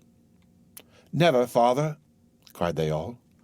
And I know, said Bob, I know, my dears, that when we recollect how patient and how mild he was, though he was a little child, we shall not quarrel easily among ourselves and forget poor Tiny Tim in doing it. No, never, father, they all cried again. I am very happy, said little Bob. I am very happy. Mrs. Cratchit kissed him. His daughters kissed him. The two young Cratchits kissed him, and Peter and himself shook hands. Spirit of Tiny Tim, thy childish essence was from God. Spectre, said Scrooge, something informs me that our parting moment is at hand. I know it, but I know not how. Tell me what man that was whom we saw lying dead. The ghost of Christmas yet to come conveyed him as before, though at a different time, he thought. Indeed, there seemed no order in these latter visions, save that they were in the future, into the resorts of businessmen, but showed him not himself. Indeed, the spirit did not stay for anything, but went straight on, as to the end just now desired, until besought by Scrooge to tarry for a moment. These courts, said Scrooge, through which we hurry now, is where my place of occupation is, and has been for a length of time. I see the house. Let me behold what I shall be in days to come. The spirit stopped. The hand was pointed elsewhere. The house is yonder, Scrooge exclaimed. Why do you point away? The inexorable finger underwent no change. Scrooge hastened to the window of his office and looked in. It was an office still, but not his. The furniture was not the same, and the figure in the chair was not himself. The phantom pointed as before. He joined it once again, and wondering why and whither he had gone, accompanied it until they reached an iron gate. He paused to look round before entering. A churchyard. Here, then, the wretched man whose name he had now to learn lay underneath the ground. It was a worthy place, walled in by houses, overrun by grass and weeds, the growth of vegetation's death, not life, choked up with too much burying, fat with repleted appetite. A worthy place. The spirit stood among the graves and pointed down to one. He advanced towards it, trembling. The phantom was exactly as it had been, but he dreaded that he saw new meaning in its solemn shape. "Before I draw near to that stone to which you point," said Scrooge, "answer me one question. Are these the shadows of the things that will be, or are they shadows of things that may be only?" Still, the ghost pointed downward to the grave by which it stood. "Men's courses will foreshadow certain ends to which, if persevered in, they must lead," said Scrooge. "But if the courses be departed from, the ends will change. Say it is thus with what you show me." The spirit was immovable as ever. Scrooge crept towards it, trembling as he went, and, following the finger, read upon the stone of the neglected grave his own name, Ebenezer Scrooge. "Am I that man who lay upon the bed?" he cried upon his knees. The finger pointed from the grave to him and back again. "No, spirit! Oh, no, no!" The finger still was there. "Spirit!" he cried, tight clutching at its robe. "Hear me! I am not the man I was. I will not be the man I must have been but for this intercourse. Why show me this if I am past all hope?" For the first time, the hand appeared to shake. "Good spirit," he pursued, as down upon the ground he fell before it, "your nature intercedes for me and pities me. Assure me that I yet may change these shadows you have shown me by an altered life." The kind hand trembled. "I will honor Christmas in my heart, and try to keep it all the year. I will live in the past, the present, and the future. The spirits of all three shall strive within me. I will not shut out the lessons that they teach. Oh, tell me I may sponge away the writing on this stone." In his agony, he caught the spectral hand. It sought to free itself, but he was strong in his entreaty and detained it. The spirit, stronger yet, repulsed him. Holding up his hands in a last prayer to have his fate reversed, he saw an alteration in the phantom's hood and dress. It shrunk, collapsed, and dwindled down into a bedpost. The end of it. Yes, and the bedpost was his own. The bed was his own. The room was his own. Best and happiest of all, the time before him was his own to make amends in. "I will live in the past, the present, and the future," Scrooge repeated as he scrambled out of bed. "The spirits of all three shall strive within me. Oh, Jacob Marley, heaven and the Christmas time be praised for this. I say it on my knees, old Jacob, on my knees." He was so fluttered and so glowing with his good intentions that his broken voice would scarcely answer to his call. He had been sobbing violently in his conflict with the spirit, and his face was wet with tears. "They are not torn down," cried Scrooge, folding one of his bed curtains in his arms. "They are not torn down, rings and all. They are here. I am here. The shadows of the things that would have been may be dispelled. They will be. I know they will." His hands were busy with his garments all this time, turning them inside out, putting them on upside down, tearing them, mislaying them, making them parties to every kind of extravagant. I don't know what to do," cried Scrooge, laughing and crying in the same breath, and making a perfect lacoon of himself with his stockings. "I am as light as a feather. I am as happy as an angel. I am as merry as a schoolboy. I'm as giddy as a drunken man. A Merry Christmas to everybody. A Happy New Year to all the world. Hello there, whoop! Hello, hello!" He had frisked into the sitting room, and was now standing there, perfectly winded. "There's the saucepan that the gruel was in," cried Scrooge, starting off again and going round the fireplace. "There's the door by which the ghost of Jacob Marley entered. There's the corner where the ghost of Christmas present sat. There's the window where I saw the wandering spirits. It's all right. It's all true. It all happened. Ha, ha, ha, ha, ha." Really, for a man who had been out of practice for so many years, it was a splendid laugh, a most illustrious laugh, the father of a long, long line of brilliant laughs. Why, I don't know what day of the month it is," said Scrooge. "I don't know how long I've been among the spirits. I don't know anything. I'm quite a baby. No, never mind. I don't care. I'd rather be a baby. Hello. Oh, hello there." he was checked in his transports by the churches, ringing out the lustiest peals he had ever heard. Clash, clang, hammer, ding, dong, bell, bell, dong, ding, hammer, clang, clash. Oh, glorious, glorious! Running to the window, he opened it, and put out his stirring, cold, cold piping for the blood to dance to. Golden sunlight, heavenly sky, sweet, fresh air, merry bells, oh, glorious, glorious! "Oh, what's today?" cried Scrooge, calling downward to a boy in Sunday clothes who perhaps had loitered in to look about him. "Eh?" returned the boy, with all his might of wonder.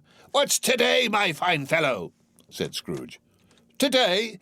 replied the boy. "Why, Christmas Day." "It's Christmas Day," said Scrooge to himself. "I haven't missed it.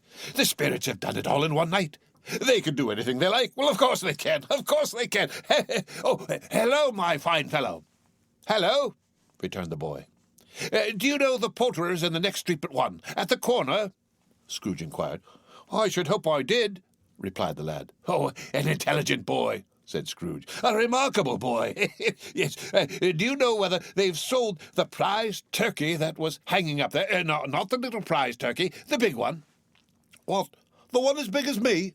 returned the boy. "Oh, what a delightful boy!" said Scrooge. "It's a pleasure to talk to him, yeah? Yes, my buck." "It's hanging there now," replied the boy. "Is it?" said Scrooge. "Go and buy it." "Walker!" exclaimed the boy. "No, no," said Scrooge. I am in earnest. Go and buy it, and tell him to bring it here that I may give them the direction where to take it. Come back with the man, and I'll give you a shilling. Come back with him in less than 5 minutes, and I'll give you half a crown." "I'll send it to Bob Cratchit's," whispered Scrooge, rubbing his hands, and splitting with a laugh.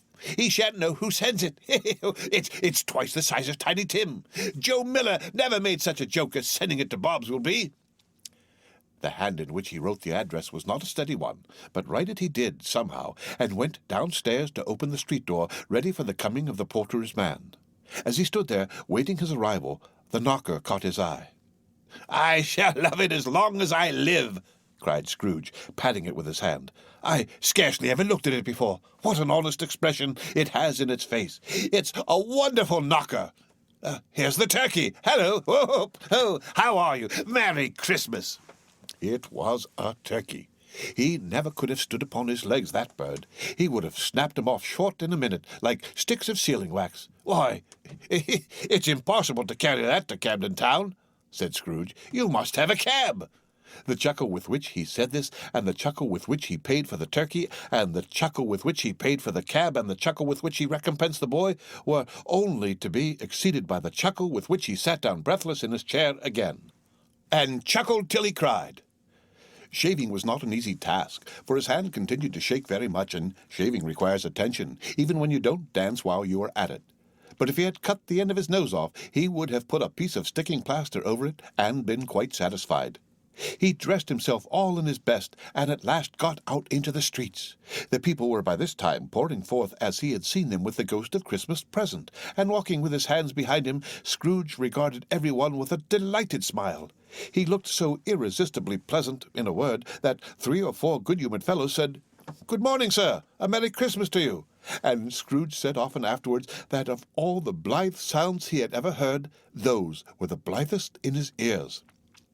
He had not gone far when, coming on towards him, he beheld the portly gentleman who had walked into his counting-house the day before, and said, "Scrooge and Marley's, I believe." It sent a pang across his heart to think how this old gentleman would look upon him when they met. But he knew what path lay straight before him, and he took it. "My dear sir," said Scrooge, quickening his pace, and taking the old gentleman by both his hands, "how do you do? I hope you succeeded yesterday. It was very kind of you. A Merry Christmas to you, sir." "Mr. Scrooge?" "Yes," said Scrooge. "That is my name, and I fear it may not be pleasant to you. Allow me to ask your pardon, and will you have the goodness—" Here Scrooge whispered in his ear. "Lord bless me!" cried the gentleman, as if his breath were gone. "My dear Mr. Scrooge, are you serious?" "If you please," said Scrooge. "Not a farthing less. A great many back payments are included in it, I assure you. Will you do me that favour?" "My dear sir," said the other, shaking hands with him, "I don't know what to say to such munificence." Don't say anything, please, retorted Scrooge. Come and see me. Will you come and see me? I will, cried the old gentleman, and it was clear he meant to do it. Oh, thank ye, said Scrooge. I am much obliged to you. I thank you 50 times. Bless you. He went to church, and walked about the streets, and watched the people hurrying to and fro, and patted children on the head, and questioned beggars, and looked down into the kitchens of houses, and up to the windows, and found that everything could yield him pleasure. He had never dreamed that any walk, that anything could give him so much happiness. In the afternoon, he turned his steps towards his nephew's house. He passed the door a dozen times before he had the courage to go up and knock, but he made a dash and did it. Is your master at home, my dear? Said Scrooge to the girl. Nice girl, very. Yes, sir. Where is he, my love? Said Scrooge. He's in the dining room, sir, along with mistress. I'll show you upstairs, if you please. Thank ye. He knows me, said Scrooge, with his hand already on the dining room lock. I'll go in here, my dear. He turned it gently, and sidled his face in round the door. They were looking at the table, which was spread out in great array, for these young housekeepers are always nervous on such points, and like to see that everything is right. Fred, said Scrooge. Dear heart alive, how his niece by marriage started. Scrooge had forgotten for the moment about her sitting in the corner with the footstool, or he wouldn't have done it on any account. Why, bless my soul, cried Fred. Who's that? It's I, your Uncle Scrooge. I have come to dinner. Will you let me in, Fred? Let him in? It is a mercy he didn't shake his arm off. He was at home in 5 minutes. Nothing could be heartier. His niece looked just the same. So did Topper when he came. So did the plump sister when she came. So did every one when they came. Wonderful party. Wonderful games. Wonderful unanimity. Wonderful happiness. But he was early at the office next morning. Oh, he was early there. If he could only be there first and catch Bob Cratchit coming late. That was the thing he had set his heart upon. And he did it. Yes, he did. The clock struck 9. No Bob. 1:15. No Bob. He was full 18 minutes and a half behind his time. Scrooge sat with his door wide open that he might see him come into the tank. His hat was off before he opened the door, his comforter too. He was on his stool in a jiffy, driving away with his pen as if he were trying to overtake 9 o'clock. "Hello?" growled Scrooge in his accustomed voice, as near as he could feign it. "What do you mean by coming here at this time of day?" "I'm very sorry, sir," said Bob. "I am behind my time." "You are?" repeated Scrooge. "Yes, I think you are. Step this way, if you please." "It's only once a year, sir," pleaded Bob, appearing from the tank. "It shall not be repeated. I was making rather merry yesterday, sir." "Now, I'll tell you what, my friend," said Scrooge. "I am not going to stand this sort of thing any longer, and therefore," he continued, leaping from his stool and giving Bob such a dig in the waistcoat that he staggered back into the tank again, "and therefore I am about to raise your salary." Bob trembled and got a little nearer to the ruler. He had a momentary idea of knocking Scrooge down with it, holding him and calling to the people in the court for help and a straight waistcoat. "A Merry Christmas, Bob," said Scrooge, with an earnestness that could not be mistaken, as he clapped him on the back. "A merrier Christmas, Bob, my good fellow, than I have given you for many a year. I'll raise your salary and endeavour to assist your struggling family, and we will discuss your affairs this very afternoon over a Christmas bowl of smoking bishop, Bob. Make up the fires, and buy another coal scuttle before you dot another I, Bob Cratchit." Scrooge was better than his word. He did it all and infinitely more. And to Tiny Tim, who did not die, he was a second father. He became as good a friend, as good a master, and as good a man as the good old city knew, or any other good old city, town, or borough in the good old world. Some people laughed to see the alteration in him, but he let them laugh, and little heeded them, for he was wise enough to know that nothing ever happened on this globe for good at which some people did not have their fill of laughter in the outset, and knowing that such as these would be blind anyway, he thought it quite as well that they should wrinkle up their eyes in grins as have the malady in less attractive forms. His own heart laughed, and that was quite enough for him. He had no further intercourse with spirits, but lived upon the total abstinence principle ever afterwards, and it was always said of him that he knew how to keep Christmas well if any man alive possessed the knowledge. May that be truly said of us, and all of us. And so, as Tiny Tim observed, God bless us, every one. The end of Stave 5, and the end of Charles Dickens' A Christmas Carol.